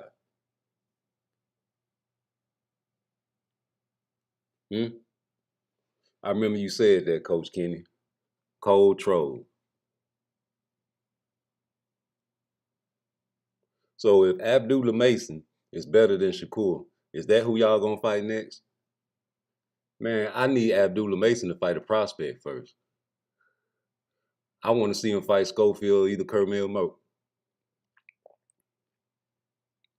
Say that only the casual see knockouts and the real skillful ones know if you depending on only a KO you already lost against Shakur for facts. And I can't even prove it, and I know it's a fact. But that's how boxing goes. The history of power punches are devastating. How they end their career and take devastating losses is something that ain't talked about. The attributes. I told you how to build a house, right? Anybody know how to build a house from scratch? What's the first thing you got to do before you build a house? You got to get your money right. You got to get the money right so you can buy all your materials, right? What's next? Once you get all your materials, everything there, you know, you got your tools, you got your toolbox. Man, the first thing you got to do is get your measurements right. Am I going to be over this property level? I got to, you know, make sure the property, okay, this, I don't want to go over. Okay, measure the tool, measure the material, the wood, whatever you got to do to build your foundation. Then you put the shit down.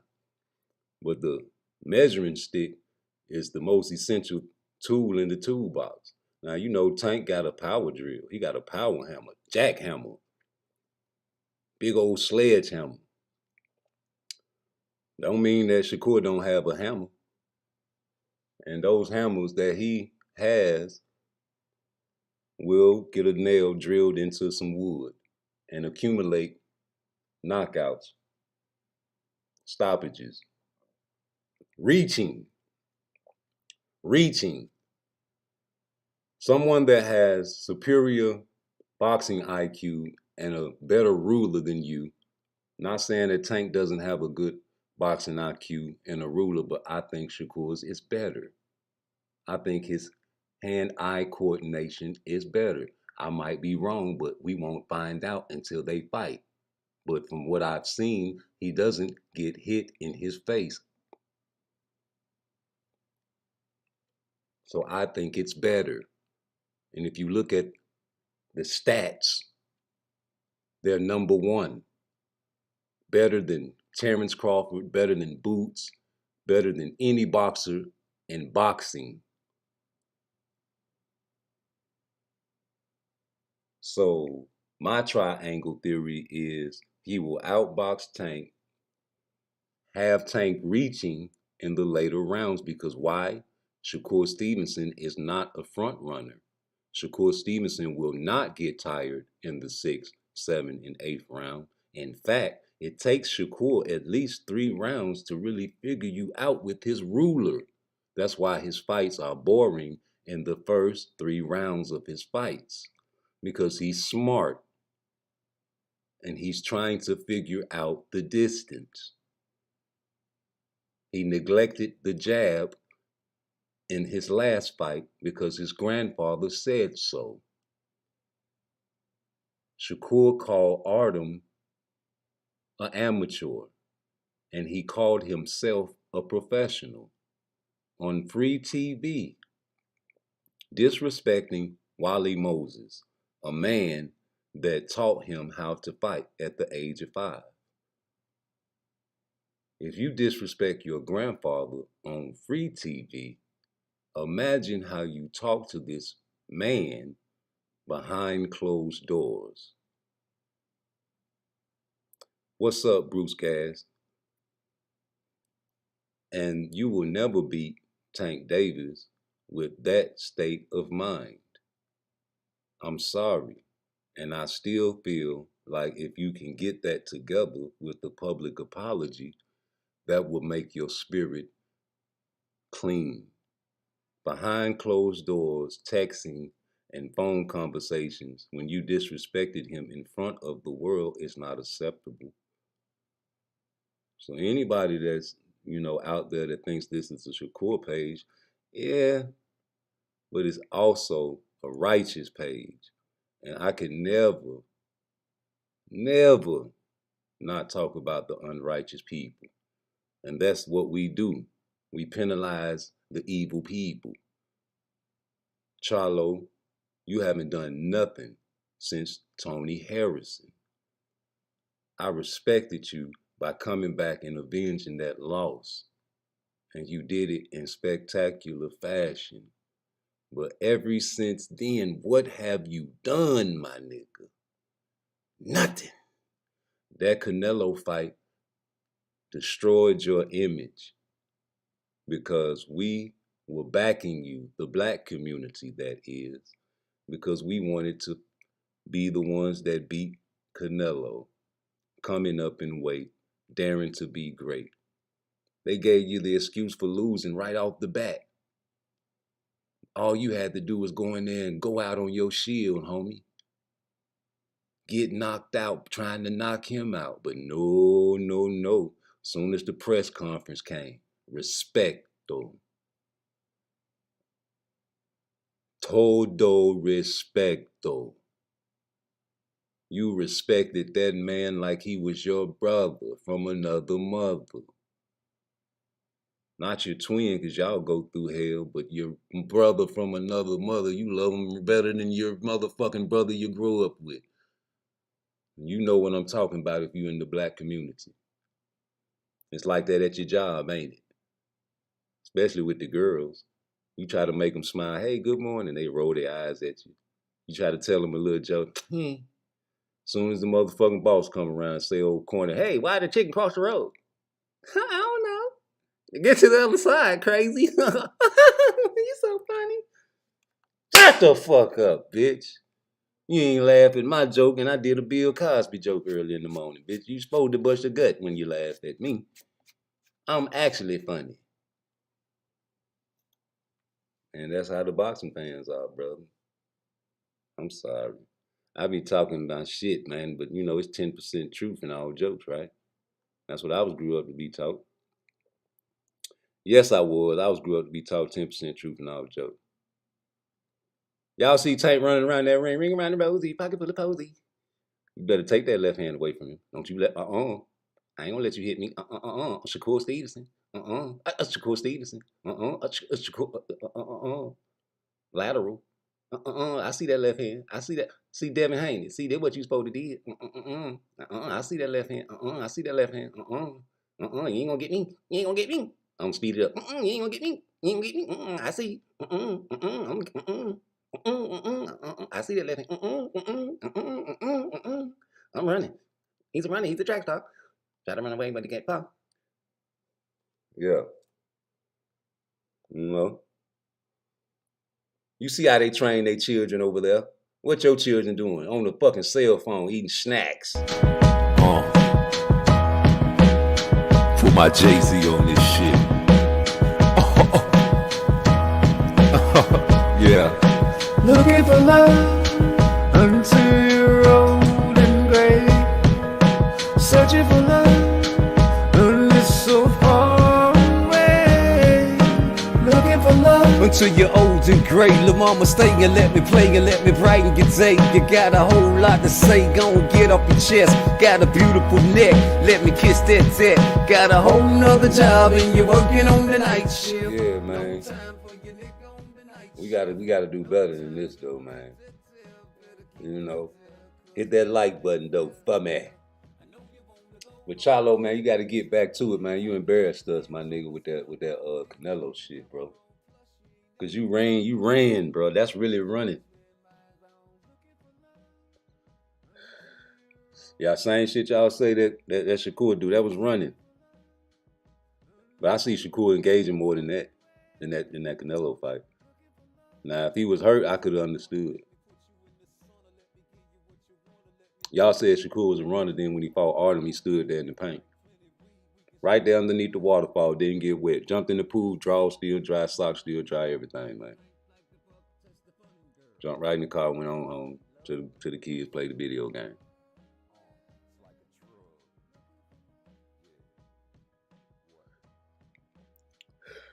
How many of y'all got Tank jumping in that pot?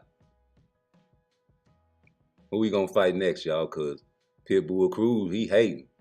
Pitbull say, no, I want an immediate rematch with El Rayo. Y'all trying to give El Rayo that chat. I'ma beat him. Watch, Tank. Watch. Don't forget about me. I still want to fight. You want to still fight, Tank? See. I'm working on my jab. Man, if Pitbull Cruz do any more jabbing, he gonna die. His arm's too short to start jabbing now. He'll expose his set. You know, that's all he can do is block a punch and counter or throw a lot of hooks and uppercuts to try to catch you off guard with pressure. By him being so short, centered of gravity, and him using that high guard and that head movement and the pivots and the plyometrics, when you shoot a shot, it's going to either catch his elbow or his wrist or his glove. You say Pitbull need his one back, they rob fool. Get out of here. Ain't nobody rob Pitbull. Pitbull been some trash. Pitbull some trash before Rolly fight. Remember that fight? Trash. Can. But, you know, they need somebody to say, you know, this is the style that we want to pay for. And he has a country behind him. No. You see Virgil Ortiz after the fight. That shit ain't healthy. That shit cool for you bloodthirsty mother lovers. But not for his hija. Not for his daughter. When she got to take care of him when he older. You know what I'm saying? When these guys get brain damage. Like, he took a lot of damage to please you guys. Real talk. Like, Virgil Ortiz, just not that guy. And for him to get in the ring with Crawford or be a fake.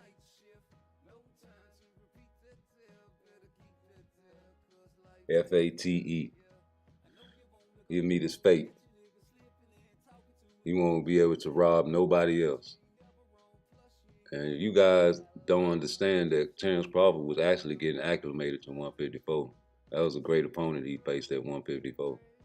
This guy had a Fred Sanford type of style. That motherfucker was moving around like an old goddamn black man back in the 70s fight. Awkward. Chin. You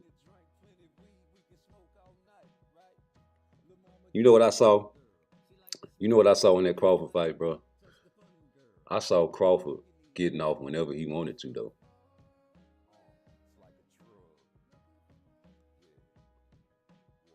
Whenever he decided to throw combinations, they landed, bro. And they were, you know, devastating, but the guy had a chin.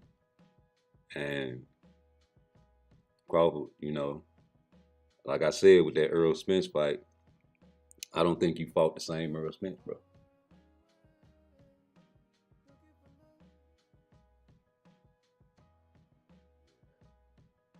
I got my reasons. You probably know the reason. I run them down. First of all, I tell you this every time I talk boxing, because I'm a victim of CTE, brain damage, and mental illness. It runs in the family. But I advocate for people that have these symptoms because everybody knows that physiology, you have a skull there to protect your brain. Your brain is not meant to be rocked or smashed against your skull, period. That's why you're not even supposed to drink alcohol because it alters your brain pattern. When you even take a jab to your face, it alters your brain pattern. Terrence Crawford fought a shell of a Earl Spence because he got into a devastating car accident. But before he got in the devastating car accident, you seen his style of fight.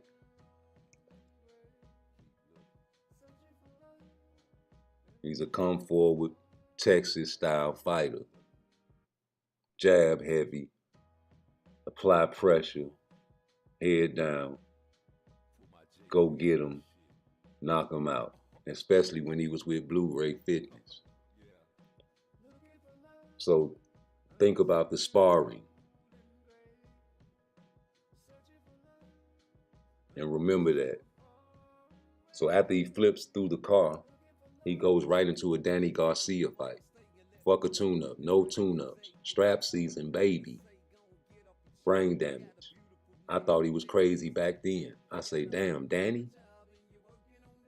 Y'all remember. He won that fight. Then, supposed to fight Pacquiao. Or what was it? Who he fought next? But either way it go, he had an orbital bone broken in his eye. In sparring. And Ugas got the fight. But when he fought Ugas, he thought he lost his mouthpiece and his teeth, and he stopped fighting in the middle of a fight. Like it was sparring.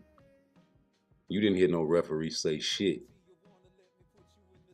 I told my girl, because we was watching the fight live, I say, look at this nigga, he brain damaged. And then he got caught, bop, bop. And if it wasn't for no ropes, you would have fell on the judge table. You laughed and got up and continued to fight, and you got your guy out of there. Terrence Crawford played games with you, and he won the mental. He even got a tune-up with Avanesian while you're sitting back eating snacks on the farm. I told you to duck Terrence Crawford in my video a year or so ago. I said fight Thurman, but you had the big head. You said you're not fighting Thurman, never. I said you need a tune-up. Terrence Crawford got him a tune-up. And I said the only way Earl Spence loses this fight, I made the video the day before the fight, is because of brain damage and the CTE. He's not the same. Lost a step. Time. Father time. He's not the young chicken no more. He's been in the game for a long time at 147, killing his body. And you seen him in the fight. And the same referee that's been on the scene protecting these fighters are saving these guys' lives. That same referee that saved Earl Spence's life that night is the same referee that saved Devin Haney's life when he took the point from Ryan Garcia. And he's the same one that was in that Tim Tszyu bloodbath. And he's the same mother lover that saved Virgil Ortiz when he made the time to fix his fucking arm wraps. I mean, the straps that was coming off his glove. Because as long as he was beating the shit out of his guy, he never stopped it. And he saw the shit hang. But as soon as Boy Chuck started catching his ass and he broke him up the first time, all right, now if you get fucked up again, I'm gonna have to stop this shit for you. And then he caught his ass with that uppercut and he put his shoulder, his elbow on his head. That's when he stopped and said, get your wraps. And everybody started booing. You seen him raise his hand to the crowd like, yeah, you see this bullshit? Saved that brother. Came back, did good in that round. You're not ready. They came back and told you guys it was a knockdown. That first one, yeah, it was a knockdown. He tried to move his feet and be mobile, but it didn't last number 30 seconds. Then he went right to the Mexican style, trying to trade with this man. And got clipped multiple times and knocked down multiple occasions, still won the fight. Yeah, he still won that fight, and ain't nobody gonna dispute that. That was a great fight. These guys were going toe to toe, action packed. You can go back and rewatch that shit and you'll be satisfied. You can go back and rewatch that shit and you'll be satisfied because we have bloodthirsty natures and we forget about the art and the way the brain is supposed to work. You guys have ChatGPT now. You guys have Google. If you hear a word like loquacious, you'll think, okay, I don't know what that means. Let me Google it. You can break down on the side of the road, never change the tire before, and go to YouTube and say how to change the tire, and you can see it step by step. Your brain is very smart because you can have access to all the information right there at your fingertips. But your brain is very weak because you don't use your brain power.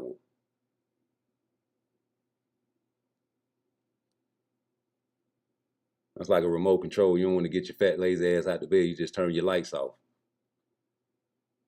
from the bed. You say Virgil's tape was reckless and Virgil wasn't hurt. Harvey Dock did okay. Andre Ward been knocked down twice. Second knockdown doesn't mean the guy automatically lost. Virgil barely edged it. If that's your opinion, El Cuerpo, that's your opinion, G. I seen Virgil duck a lot. Documented ducks. That can't be forgiven. 2 times you were offered that Terrence Crawford fight and you turned it down. Now all of a sudden, Turkey out of sheep want to see it. What he gonna do?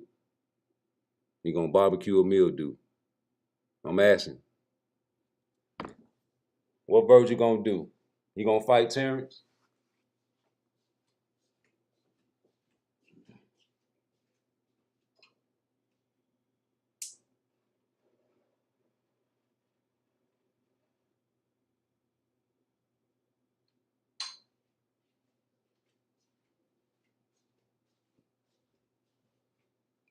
I don't think so. I think it's another duck on the way. I think Virgil Ortiz knows that he's not no match for Terrence Crawford. What do you think?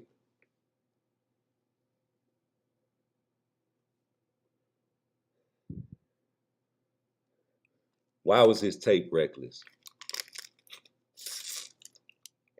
You need to fire somebody? You gonna make excuses? Harvey Dock always does a great job. Especially when fighters are in danger. Harvey Dock always does a great job.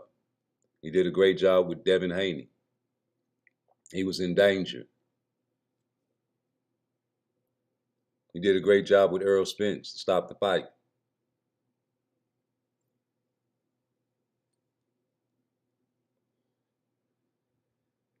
You say Major Marvin Crawford didn't take risks, just timid resetting. I saw Major Marvin's face.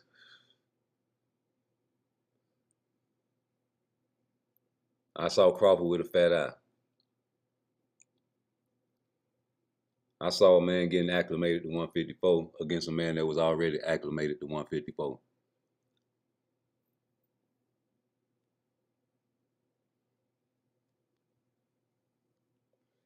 I think resetting is a part of boxing. You're comparing shots that were not power shots. A lot of jabs. Virgil Ortiz took a lot of power shots. Excuse me. Excuse me.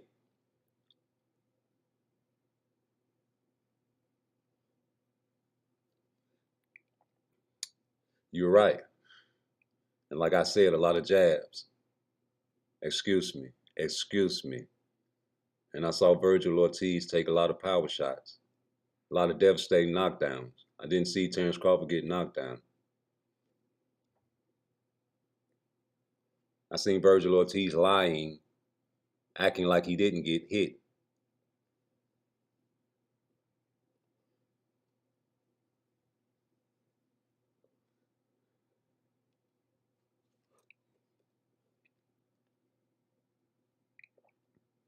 Okay, so you got to be a boxer, right? You got to be a guy that has thrown punches before for you to analyze their fight like that.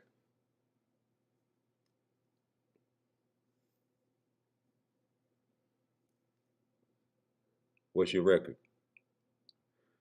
Where can we find you at? We need to take your knowledge into consideration right now, because you said Virgil and Boychuk actually fought. Majimov and Bud didn't take risks. You said Virgil had flash knockdowns, same as when Bud got knocked down by Mean Machine. What was the result of the Mean Machine fight? Is the question. And you believe that Virgil had flash knockdowns, right?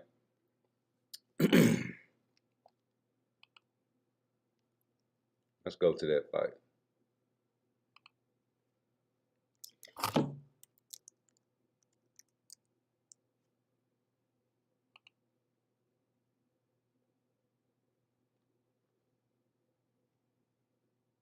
This one y'all want to look at.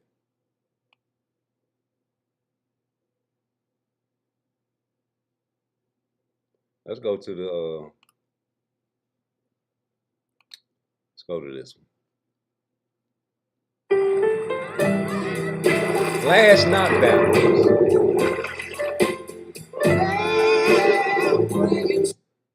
Virgil Ortiz Jr., Sergey Bohachuk, the defending interim champion in the WBC, as we take a look at the tail of the tape, and the physical advantages lie in favor of Bohachuk with a height and reach advantage here tonight. But you see the 26-year-old Virgil Ortiz, 21 fights, all 21 of them. Ortiz on the outside.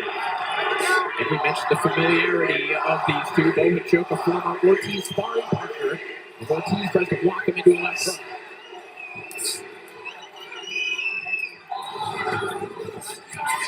Whoa! Nice shot over the top, but that will be ruled as slam. No. You see the smile from both fighters. The right hand seemed to connect. That's perfect. The footwork issue. The bigger issue at play there, as ruled by referee Harvey Dunn.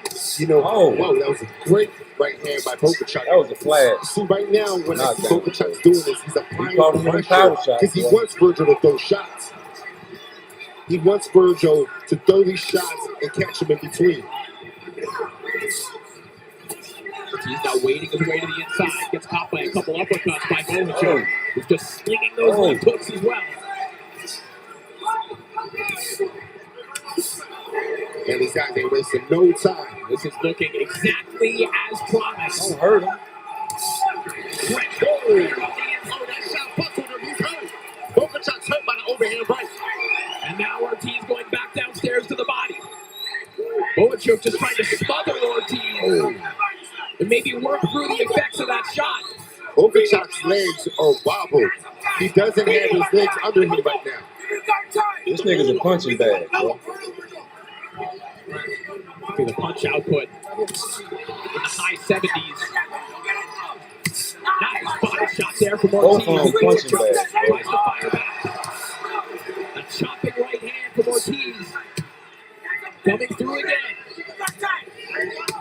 Virgil keeping that defense tight, looking for an opening. There's just a nervous tension about this fight game. Both men just throwing bombs nonstop. Oh, this is do or die for both of these guys. This fight is big. hook to the body by Virgil. Inside the final minute of round 3. Whoa. Every minute of this fight is taking a harsh physical toll on both men.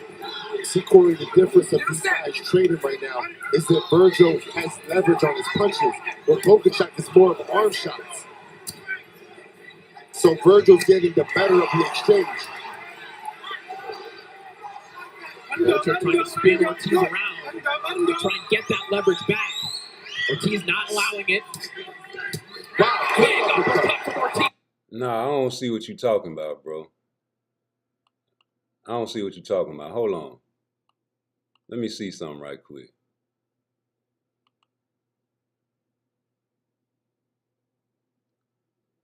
Let me see something right quick.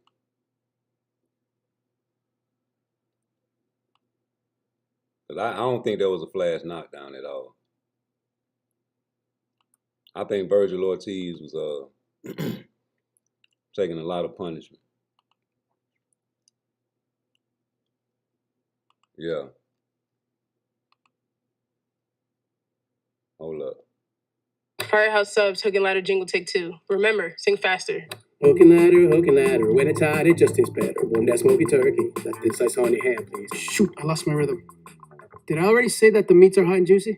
Wait. Hold on. Virgil Ortiz Jr. And it bombs away once again right to the back.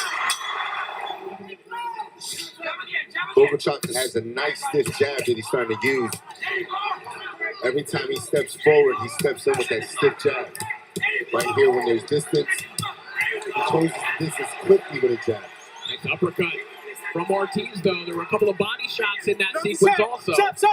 Stop his head. You heard the corner of Bogaczak speculating that Ortiz might be getting tired. Gabe, do you see any evidence to support that? You know, out of both fighters, it does seem that Virgil's a little more fatigued. The pace, it looks like it's kind of getting to Virgil a little bit. There's, you know, the intensity of his punches are not the same. Hard right hand down the middle for Bogaczak a moment ago, and then a nice uppercut as well, but Ortiz comes over the top with a right hand of his own. Oh my God, that was not a flash knockdown. That was not a flash knockdown, bro. 6. That was not no fucking, that motherfucker head turned like a fucking exorcist. His fucking neck was about to snap off. That wasn't no fucking flash knockdown, nothing. He just got a chin because he got back up real fast. That wasn't no fucking flash knockdown, nothing. You know, the shot this Let me see that shit, man. The fight. No, but I think the glove. A moment ago, and then a nice uppercut as well, but Ortiz comes over the top with a right hand of his own. No. Middle from Bogaczak a moment ago, and then a nice uppercut as well, but Ortiz comes over the top with a right hand of his own. Woo! And Ortiz says no, but I think the glove touched the ground. 5, 6, 7. You hear Harvey, dog. You said he did a good job, right? Of the fight. And Ortiz is fired up. He counting the motherfucking count. Bogaczak with 2 knockdowns. That motherfucker wasn't no flash nothing. The hell you say? Round 8. You know, the shot that's working for Virgil is the overhand right. So Virgil needs to figure out a way talking about? how he can set that Flash shot up knockdown, nothing. and hurt Bogaczak. Because right now, That punch came in a flash. in favor of Bogaczak. I'm watching this shit. You can watch it too. 10-8 rounds. 2 10-8 rounds for Bogaczak. And it's a close Nobody got to lie on no motherfucking Virgil Ortiz. See that overhand right there from Virgil. Both of them That's niggas the is some money punching shot. bags. Virgil nigga. has to set that up. Virgil has him hurt. Trying to get it back. Virgil couldn't even get him out of there. He had him hurt. Ain't nobody finna stand there and trade punches with a power puncher, man. You think Crawford gonna stand there and trade with Virgil Ortiz, nigga? The man goes down, Crazy as fuck. and he's going for the kill. You gonna box his head off. Setting it up, trying to set it up. Look at this shit. You couldn't even get him out of there. Final 10 seconds. Caught Virgil ass. Right down the middle with that right. Virgil shaking his head. Yeah. Right hand. Blood dripping down his face. Yeah, back rounds. is extremely important.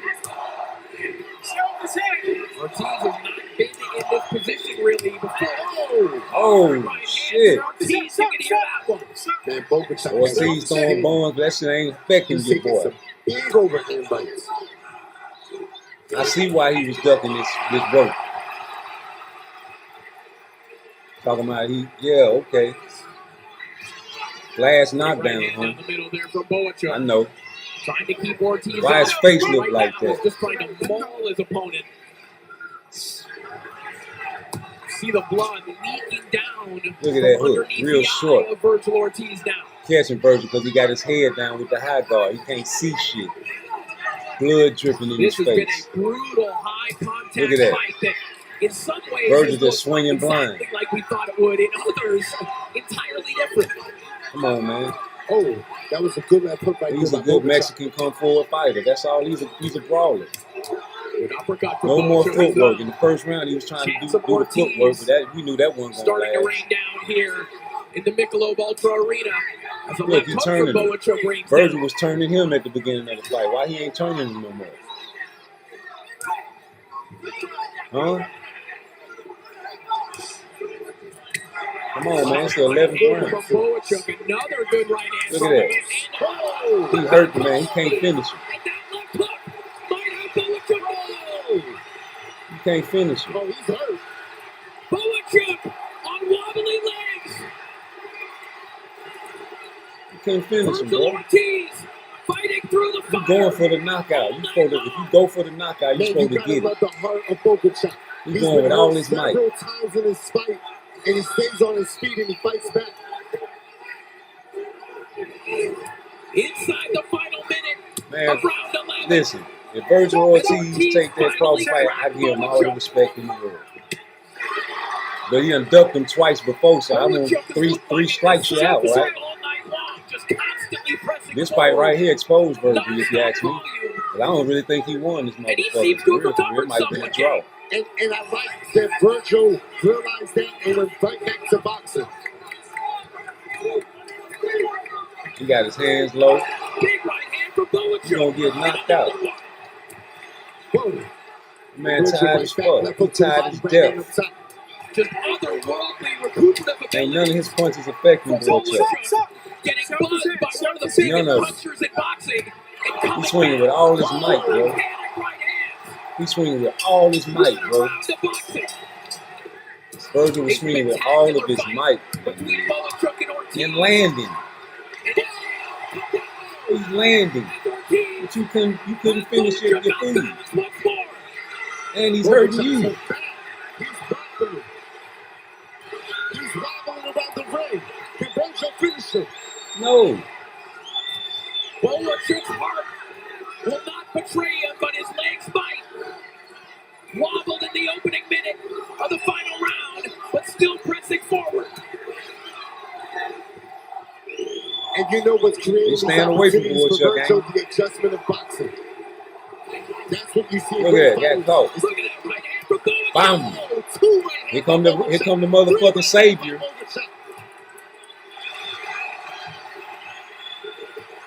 I ain't want to show it. He saved his ass. The crowd here in Las Vegas. Yeah, Harvey Doc saved him. Big win. This crowd is getting their dollars worth. Every cent that they paid for their ticket here tonight. You don't want to talk about how Harvey Doc saved Virgil, These guys right? are making it worth it. Woo! These boys throwing hands. You hear me? Final 10 seconds. Virgil had to go to the hospital after this fight. Ortiz and Boachuc are just built different. What a fight. Wow. Yeah. All right, Las Vegas, let's make some noise. Yeah. That was a great fight, but that ain't no style of fights you want to put in the ring against Terrence Crawford. Head down, hands up. Who fight like that? That's tailor-made for Terrence Crawford, homie. That's tailor-made. He would destroy Virgil Ortiz, man. Tailor-made. there's not a fighter in boxing that's going to go in there and just walk through the shit that I'm Yeah, doing. right.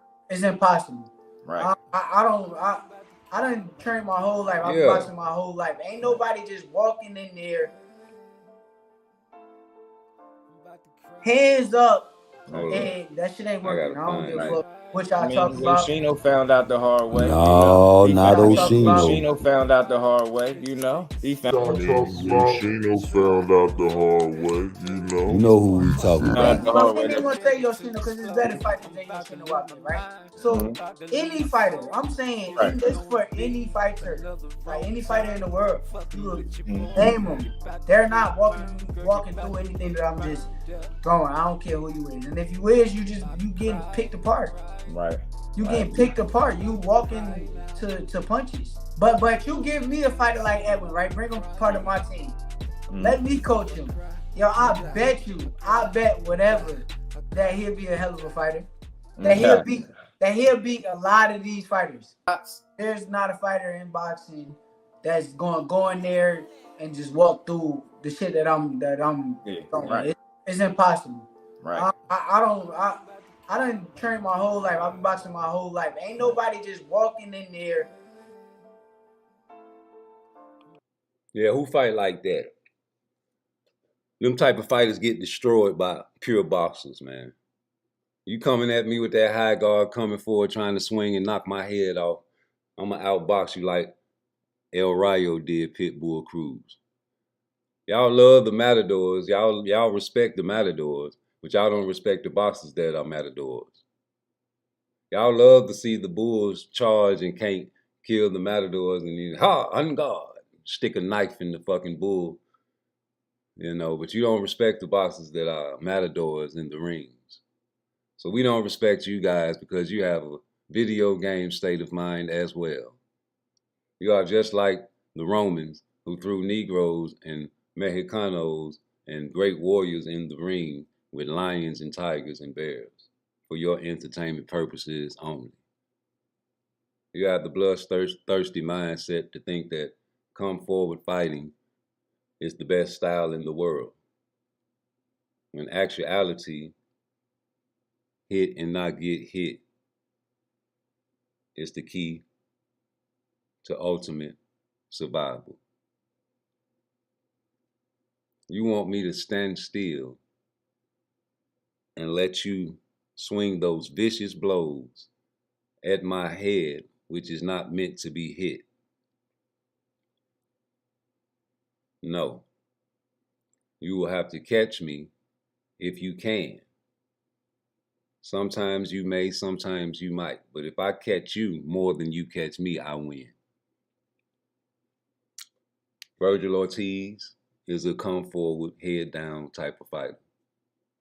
No matter how much he tries to box, he will always get caught up in a situation where he trades. And therefore, he will reach on a pure boxer, just like Tank Davis will reach on a pure boxer, and that pure boxer will make him pay. But until they fight a pure boxer, they will continue to have great fights like these and give you great entertainment and sometimes a knockout, which Virgil Ortiz could not accomplish for you this time. So to say that he is anything other than a good boxer will be a disservice. Because if he was a great boxer, he would have fought Terrence Crawford by now. And you are, Angel, you say I'm obsessed with Shakira.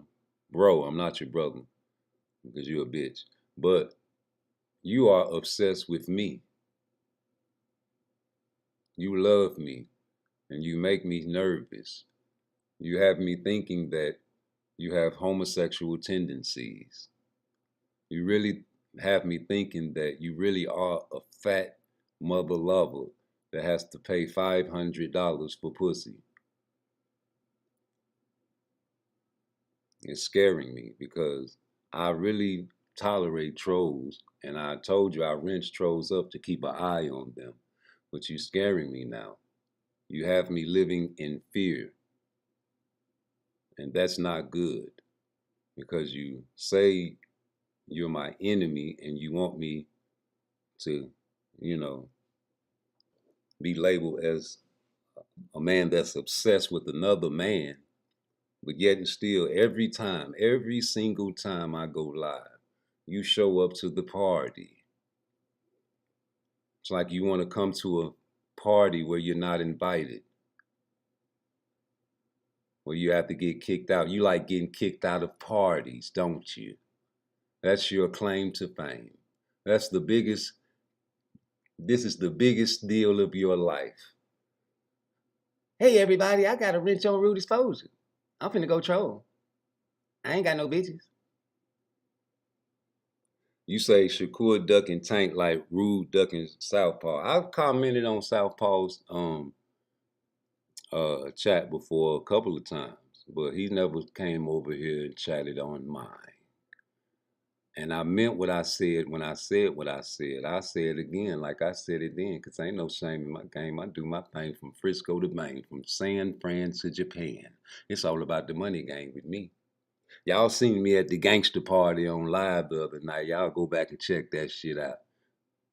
You know, we was in there with real Chicago legends, millionaires. And don't nobody know Southpaw TV. I've called multiple family members on live. And don't nobody know Southpaw TV in Chicago. So my conclusion is he is a culture vulture on YouTube, a racist I say, that comes up off acting black and talking shit about my sister's hair and other black boxers, making fun of Mexicans, and also talking bad about other people's religion. So if you are down with that type of person, then sir, get the fuck out my chat. Now, back to boxing. Virgil Ortiz will be healthy and smart to duck Terrence Crawford again. And when I say again, I mean again and again and again. This would be the third duck if he doesn't fight him now. I said this would be the third duck if he does not fight Terrence Crawford now. Now, what you got to say about the previous two ducks before we talk about the premeditated duck that's already being talked about?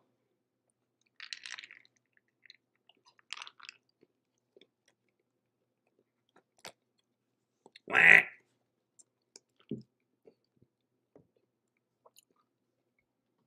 And Terrence Crawford used a duck too. Canelo don't want to fight you. Virgil Ortiz don't want to fight you, brother.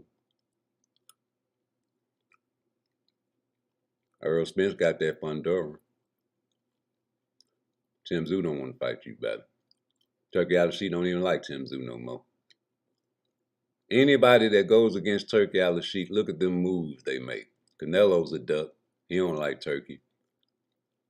Anyway, he don't want to come over to America. He want to stay in Japan, wrap his gloves with the fucking cast. Take all the fucking clone drugs that he can. Tank, he a fucking duck. He already duck. He been in the pot. He ain't just cooked all the way yet.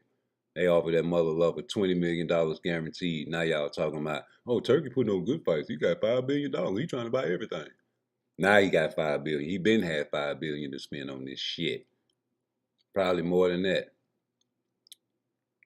Now all of a sudden, the $20 million guarantee ain't real no more.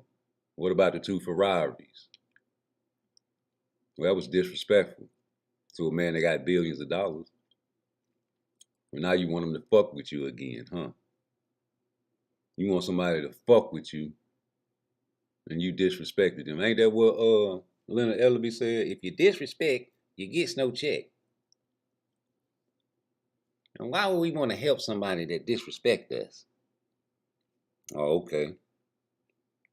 I understand. Why would Turkey Al-Sheikh want to fuck with you if you disrespected him?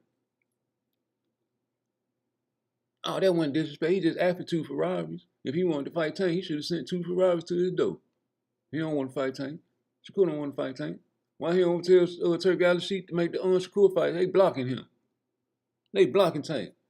Turkey Al-Sheikh supposed to make the money for the Tank and Shakur fight. They blocking him. Shut the fuck up. Because when he tried to make the Devin Haney fight with the $20 million guarantee, he said give him 2 Ferraris. He said, I'm going to give you 2 boxing gloves, nigga. How about that? I don't fuck with you no more. You can't cross certain niggas, man, and think that you can come back and make business deals with them.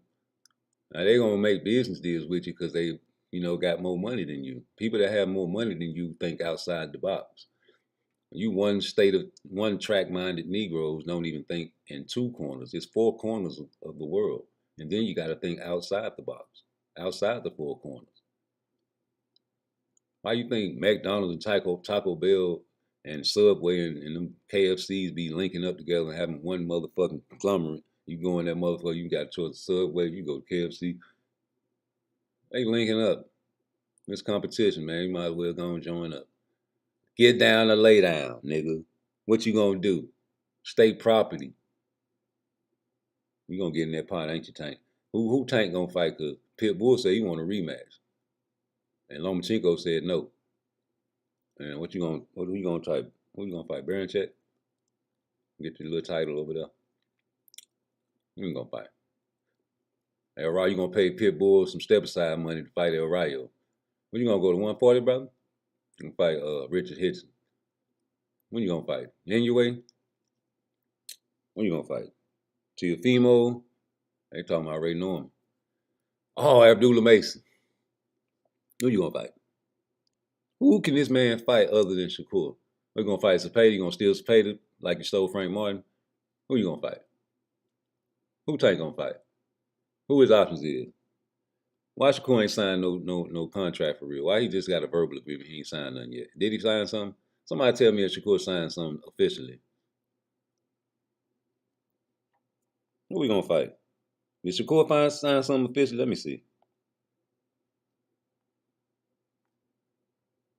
Who this man gonna fight?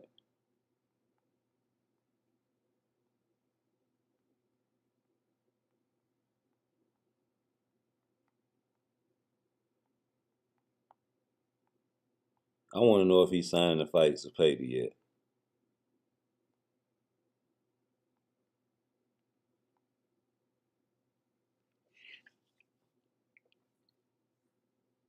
Because I know the shit been ordered, by the WBC. But, you don't have to really fight a motherfucker if you don't want to fight him, right? And I don't think nobody signed no type of contract just because it was ordered. I don't know.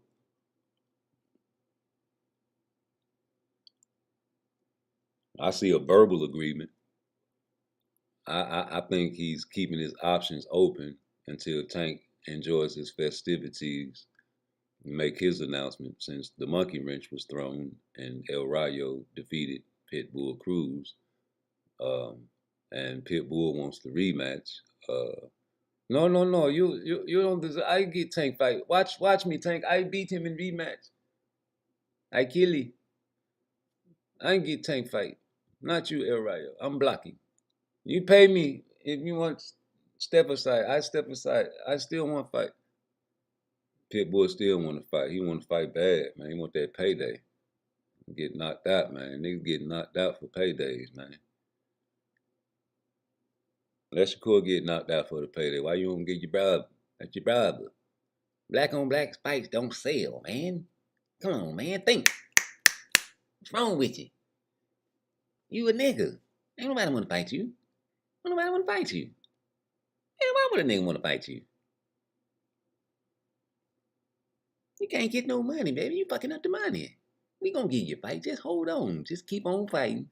And just keep winning now. You gotta win though. Because if you lose, you won't get no Tank fight. So you just keep, matter of fact, fight that killer over there and prove to me that you deserve to fight Tank. I don't care because Frank Martin didn't prove nothing to nobody, and he got a Tank fight. He got a Tank fight because Tank. That's what we wanted him to fight. I don't give a damn because Hector Garcia ain't did shit to me. Ryan Garcia is a motherfucking YouTube sensation. That's all he is. I don't care about that. He has a country behind him.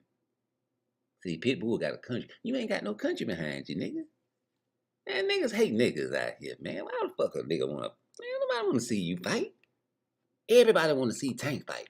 Everybody in the whole wide world. I'm telling you, it's true. Nobody wanna see no Shakur Stevenson run around the ring. Yeah, Tank was running around the ring against Ryan Garcia. All he had was a left hook. He was just touching the left hand. You seen him. He's smart. He's smart. Shakur ain't smarter than him. Tank run better than Shakur. Tank run better than Shakur. You seen it. Tank run better. Everything he do better. Even if he run, Tank run way better than Shakur. Ryan Garcia couldn't even hit him. Anyway, I ring around the rosy, pocket, you can't hit me. I'm gonna hit you. Boop. Got him out of there. Ryan Garcia said he had an injury before the fight. Nobody want to believe that. I don't believe that. I'm talking about his rib was already hurting before the fight. And then he hit him in the rib. I don't care. Tank Davis' whole hand was hurt before he fought Pitbull. What about when he was swinging the motherfucking left hand the whole fight until the 10th round, then he started squinching his face? That's a lie. You was listening to Rude Exposure, and he broke the video down, and he rewatched the fight round by round, and he counted all the time that Tank was throwing that left hand with full force and hitting Pitbull running. But that hand was really hurt, though. He was hitting him hard with it, but it was hurt. But in the 10th round, it actually got hurt even more worse. That's all that was. And then he ain't throw it no more. That's how you knew it was hurt, because he ain't throw it no more. After round 10, he lost round 10, 11, and 12. And yeah, he did sit Tank on the rope with a punch in the round 10 after he hurt his hand. But he hurt his hand in the 6th round. Tank had hurt his hand in the 6th round, and the hand was hurt before the fight. And in the 6th round, he aggravated it. And he still, yes, he was throwing it. But he hurt his hand. He beat him with one hand, man. And we want to get a rematch. And he fucked up, but we want El Rayo now. And that's just all it is. El Rayo got a country, but even though he an American Mexican, he still got two countries. He got America, them the white people, and he got Mexicans. And, you know, he got two countries. That's even better. And he can speak English. And he like to listen to the hip hop and all that. Yeah. That's what we want to fight. We gonna go to hey, call Pitbull right quick. Hey, call Pitbull. Fuck that. Hello? Hey, ¿cómo estás? Bien? ¿Y tú? Yes, this Coach Calvin. What he do? We got Tank over here. Say hey, nigga. Oh, what he do? Yeah, we want to know, you want to take a little step aside money and let us fight El Rayo. Huh? What you say? No. Oh, come on, baby. What you want? What you want? Just talk to me. Talk to me. You say what? Let me get back to you. Oh, hell no, man. What we gonna do? They want too much money. What do you want? Yeah, nigga. Stop playing with me. Y'all niggas said El Rayo was gonna lose, man. I remember y'all niggas, man. Y'all said El Rayo was gonna get knocked out. That's crazy.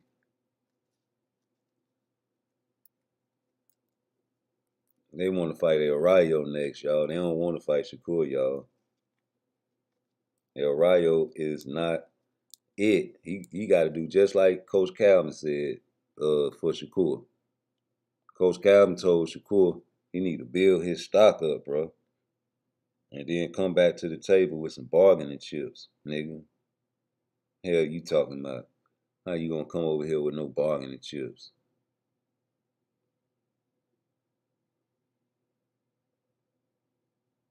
Yeah, so if you listen to Coach Calvin tell that to Shakur, you definitely got to tell it to El Rayo because he got knocked out.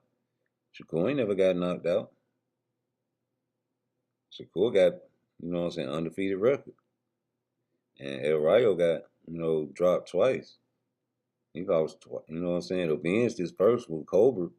And then he got dropped a few times in that Edwin fight, bro. That shit had me sick. I was in that bitch screaming.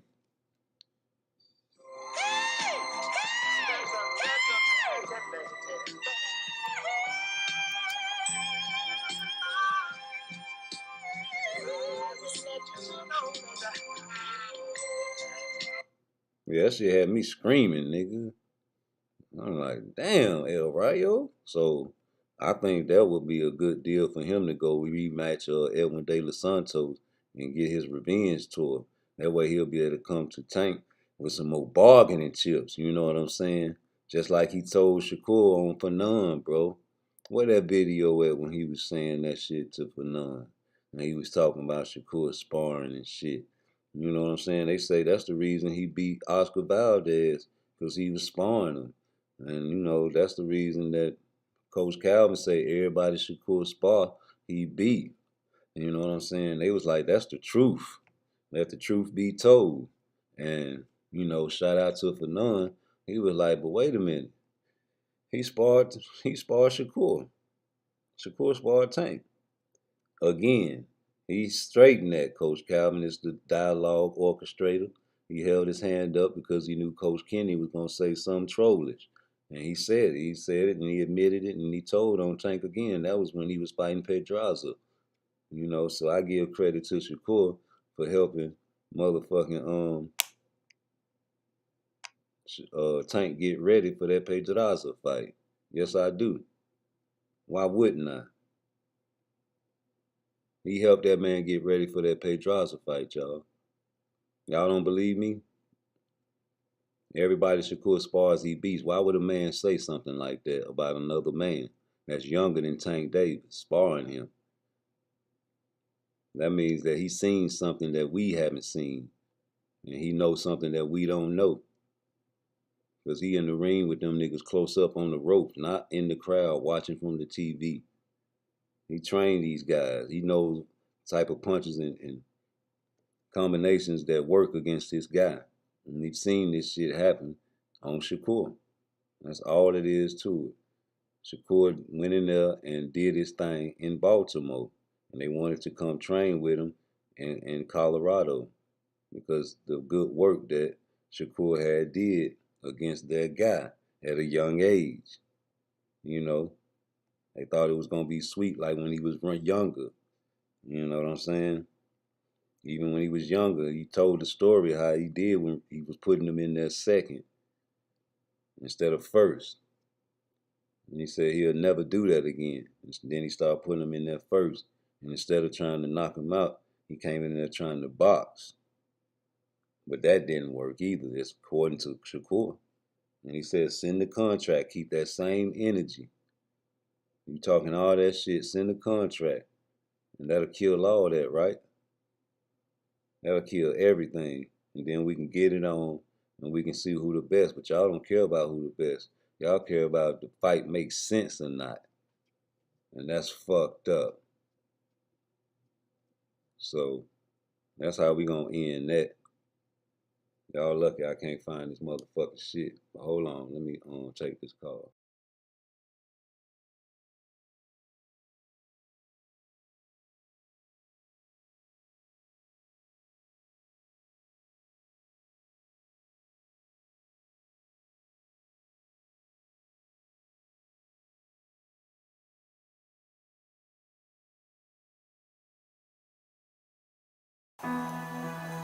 That's not nice.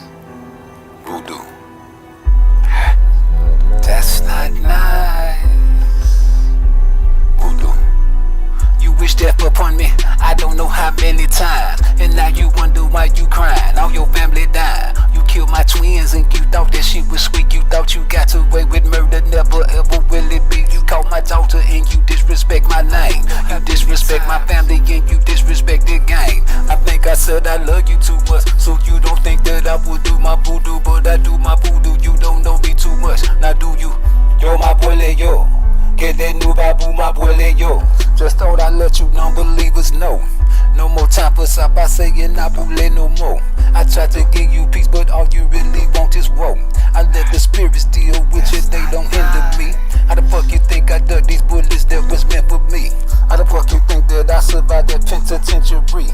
And all these niggas that I robbed, they remember me. They wish death upon me, I don't know how many times. You wish death upon me, I don't know how many times. Police wish death upon me, I don't know how many times. My niggas stabbed me in my back, I don't know how many times. My auntie said I won't be shit, I don't know how many times. I went from rich to on my dick, I don't know how many times. I went from cross to slanging bricks, I don't know how many times. These niggas tried to put my bitch, I don't know how many times. Abuele yo que te nuba, abuele yo abuele yo que te nuba, abuele yo wala guama abuele yo. Abuele yo abuele yo que te nuba, abuele yo. I don't know how many times.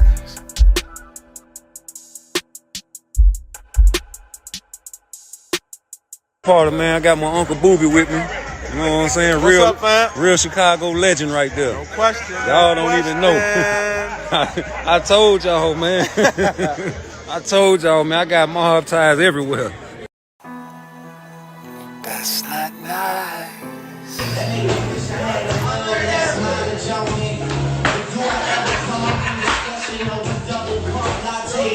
You know, if you can beat Tank, this changes your whole life. For sure. For sure. Do you see that? Is that something like you see this in your head? Like I see it. Yo. I see it. I feel it. Feel it. I feel it. You know, like it ain't nothing that's not achievable. You know, I know what I'm going up against. You know, so just gotta when it's time to go in there and do what I do, I just gotta do it. Do you, is it? I don't say animosity, but because of how the whole Shakur shit played out, do you feel like it's like a little like chip on your shoulder with that? Like he disrespected. You know, he disrespecting me. You know, like. Cause he know, you know, like far as he talking about certain DMs and all that shit. When it came to the fight, like I kept it G. I said, y'all pay me this, and we can get the fans what they want. You know what I mean? He went on waxing, calling me bitches and all that. Like, bro, that's disrespectful, bro. So he got to see me. Okay, I like that fight too. Hold up, cause I feel like, all right, what do you say with this? Cause he said he was like, yo, well, I feel like. When I was going through my shit with Devin, Frank was saying, well, I took the 25% and blah, blah, blah, so nigga, take why you won't take it. What? Like the fight with him. I heard him say that before. It wasn't 25% what I was getting. You know what I mean? That's not what it was. And then, on point. Hold up, did he hurt you in sparring? Nah. I feel like I seen him say you saw that interview? Big cap. Big cap. I know you seen that interview where I said, seen it. He said something. So maybe hurt him like I did before. Big cap. Like yeah. Big cap. He know what's happening. That's big cap. Yes. Floyd, big cap. Is this recorded? Because we in the era now where niggas be posting sparring just coming out and all of that. I mean, I'm sure I know it's some footage out there. Somewhere. Like, yeah, for sure. Showtime crew was there. They was on the ring. You know, there was other people around. I seen something, they say it's a video that surfaced. Somebody got the video. Yeah. You know, yeah. and they was watching it, but did Floyd say anything to you? Like, the sparring was like we was fighting. Like it was like a fight. It wasn't boxing. Like it was. Yeah, nah, we was fighting in there. You know what I mean? So like, you know, you get in that mode and you don't feel nothing. That's how it was. You know, but when we first started. It was I could tell he had power or whatever, but after when I hit him with that shot and he grabbed and got to grabbing and all that, that's when we got to like, you know, we got to just fight. Hold on, did you feel like you hurt him? Was you in your head like, okay, I just hurt Tank just now? I hurt that nigga. Yeah? Facts? Yeah, Woo, it's not a lot of people that can say that, Frank. I'm just trying to let you know. Not a lot of people that say that about Tank. This is Tank. All right. I don't know why he lied and said he heard me. Know what they're talking about. They really don't know what they're talking about. Yeah, they definitely was throwing around numbers. I was scratching my head like, that don't make sense. No, it don't make sense. No, it don't make sense. And they don't want to, when we talk about A side and B side, that's why they always say, no, we don't want to talk about that. The fans just want to wonder. No, we're gonna talk about the A side because that's the person who's gonna dictate the terms. Yeah. Yeah. It's always been like that too. It's always been like that, but it's always been like that. But when you got certain people, and that part's okay. They all got to get in line and wait their turn. And then when they act up, then they go to the back of the line. Hey, wait back in the line. Oh my goodness. Hey. What happened when they act up, Miss Salaby? When they act up, they gotta go back to the back of the line. Damn. Hey, they better read in between the lines on that. That's it. That's it. And I did an interview yesterday and I had them die laughing. I said when you bring the disrespect, you don't get no check. Yo, he killing it tonight, yo. Man, because it's just like, when you really think about it, if somebody's being very disrespectful, why would you want to bless them? Yeah. When you just think about it, and we just saying life, forget a fight. Forget a fight. If somebody's disrespectful, why would you want to put them in a situation where you're actually blessing them? Right, yeah. And everybody, and as it relates to boxing, all these fighters make a bunch of money. But there's levels to the money that you can make. You know what I mean? Mm-hmm. He could drop the mic right now and walk off. He killed it, yo. Hey, all the stuff I've been saying, everything I've been saying, he just... Hey, boy, y'all, this podcast gonna be chopped up and gone, man. Yeah, boy. Hey, but Leonard, man, I just want to thank you and appreciate you, man, to the fullest, man. Keep doing what you're doing, man, because guess what? We need a brother like you, man, to set the record straight. Yeah, I'm always set the record straight, and again, just tell it like it is, give you what the facts are. Right. And a lot of times people don't like it. They don't want to hear the truth. They don't want to hear the truth. They don't want to hear the truth. And another example, and this is something I do want to play the air with. Come on with it. Like, Aram had a lightweight tournament, right? Mm-hmm. He organized the tournament. He signed guys to be part of the tournament. So there were a few guys that were in his stable, whatever. Okay, that man has a plan. They not sitting around, twiddling their thumbs. They're a good promotional company, and that's why they sign guys to give them opportunities. So how the fuck you gonna be calling out somebody else who's not a part of what y'all doing when the old man, that's his shit? Damn. Yo, let it drop the mic and walk on. Listen, you're not getting ready to tell him what he's getting ready to be doing. Y'all partner, all the fighters. This is all, and I'm not singling out one particular fighter. I'm just saying, it's like, even when they was talking about this bullshit about some Lomachenko. Okay, he's had a plan all along for what he was gonna do. That's his guy. Yeah. That's his guy. Yeah, I've been saying that for years. That's his guy. That man ain't gonna hand nobody over to, they have a plan for that hardware that they got over there. You got young up and coming fighters and they just wanna pass it on down and give their own guys opportunities. The only difference,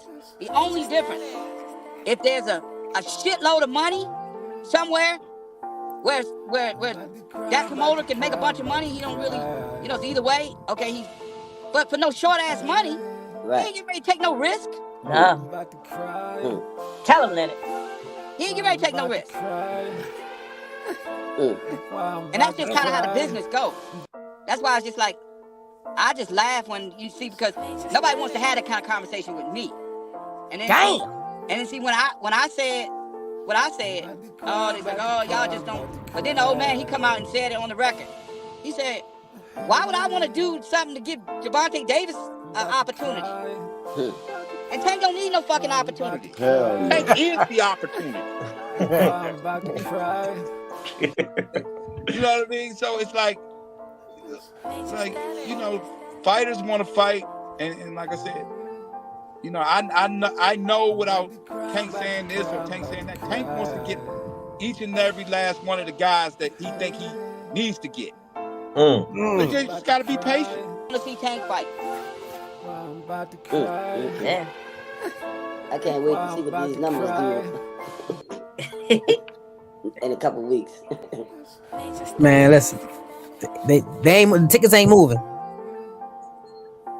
You hear that, Leonard? Oh, I think he froze. No, don't do that tonight. Hey, coach. Hey, coach. You said you had a treat for us, coach. That's a nice. That's a nice. Can you hear me? Yeah, we can hear you. We was talking about how they tickets is going. Yeah, and I said I've gotten a few calls about that. Go ahead, Leonard. Over the last week. Go ahead, Leonard. Yeah, and it's like, I'm not surprised. I mean, I'm not surprised because, it's like, it don't work like that for everybody.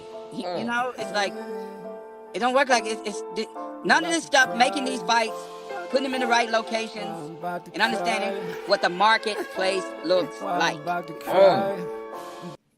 They don't understand that. They don't understand. You can't just run up in a place and expect to, run the numbers up and jack prices up. It don't work like that.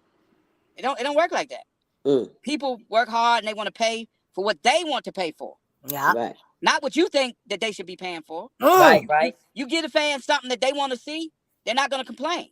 Yeah. They're not going to complain. Yeah. And at the end of the day, whether Tank has a title, 4 titles, or 99 titles, them fans is coming. Yeah. The fans asking them to come to their city. They're like, yo, when y'all coming to our city? Yeah, you know what I mean? I get calls about that all the time. I just always just say, just be patient. He gonna let you know. He gonna let you know when and where. Yeah. When and where. So can I ask a question? Sure. And I want to be clear. This question is not for one specific fighter. This is for all boxers. Can you actually hurt a boxer's career by putting his fight in the wrong location? 1,000%. 1,000%. Because what that does is from the business side. I'm on a podcast. From the business side, it's gonna look a certain kind of way. Because last thing you want to do is misgauge this thing, and you go into a venue, and it's not all the way full. And you're supposed to be in a big fight, big event. So again, all of those kind of things. I'm not saying it ruins your career, but again, you can't make pivotal mistakes like that in a person's career, because then when it's over, and then you got to move on to the next situation, still in the signal. Nothing. A lot of these jokers is like it don't mean nothing. That person. Well, again, I've been saying the same thing. Tank, and it all got to make sense to him. Yeah. What about who we going? What about who we going to get next, Leonard? This is the most important thing. It's always going to be on his terms. Always going to be on his terms. What about who we going to get next? How you feel for that person? Well, again, I've been saying the same thing. Tank going to let you know who, when, and where. And when he do that, obviously the coaches and them, they already have the information that they need to prepare and do what they need to do. But Tank's going to let everybody know what he going to do, when he going to do it, and where he going to do it at. Yeah. That's what's up. He said it. That was a God day. Yeah, because the fans sometimes in the media, Tank this and Tank that. I don't pay it no attention, because at the end of the day, I have fun once in a while with him, with the fans of the media. But I don't pay that nonsense no attention, because Tank is he's on a whole nother level, and he's in a lane by himself, and nobody's on his level, none of his peers. None of his. So they trying to get to the level where Tank is, right. And it's like, it's like they don't understand how this stuff goes. You can't just say I want to do this and that's the part I be having to put people in check, because see they talk the bullshit, to the people who don't know. They say, oh well, we've been trying to fight him, we've been calling him. It don't mean nothing. You know what I mean? And it's like a lot of these jokers is like they talk that talk, but it's just what they call it, clout chasing. That's all it means. That's it. That's all it really be. And I've heard it all. We've been trying to fight Tank for years. You ain't been trying to do shit. You ain't in no position to be doing nothing. Let them tell it. Yeah, let them Oh, tell it. man. Man. Y'all know what I'm talking about. Y'all know. No, what we I'm know talking it. about. Hey, Leonard, like I said, you'll text me and say, Cal, don't feed into that. Leave that Yeah, alone. don't feed into the Don't feed nonsense into because that. it's like, Calvin, you on a whole nother level. Yeah, And it's like you always tell me that. at the end of the day is that they trying to be where you already at. You know what I mean? And they try to do anything to try to downplay the success and the guys that on Tank's resume. It's like Tank. A lot of these guys are very good fighters that Tank is fought and beat. Tank just make it look easy. Yeah, and that's all it is. That's all it is. Is that it's like, but it's just their way and means of just trying to get under your skin and try to get some of these haters riled up. But what they don't understand is that they say all these things on like Twitter and all that, but those aren't the people. Some fans are buying the fights. Some of them are. But a lot of these jokers are still in the signal. You know what I mean? They streaming. So it's like, who are you talking to? Right. Yeah, you know what I mean? It's like fights are made behind the scenes, and they all got to make sense. Thank you, Leonard. They all got to make sense. I say that all the time. They just don't get it. They just Y'all don't, heard it from the CEO.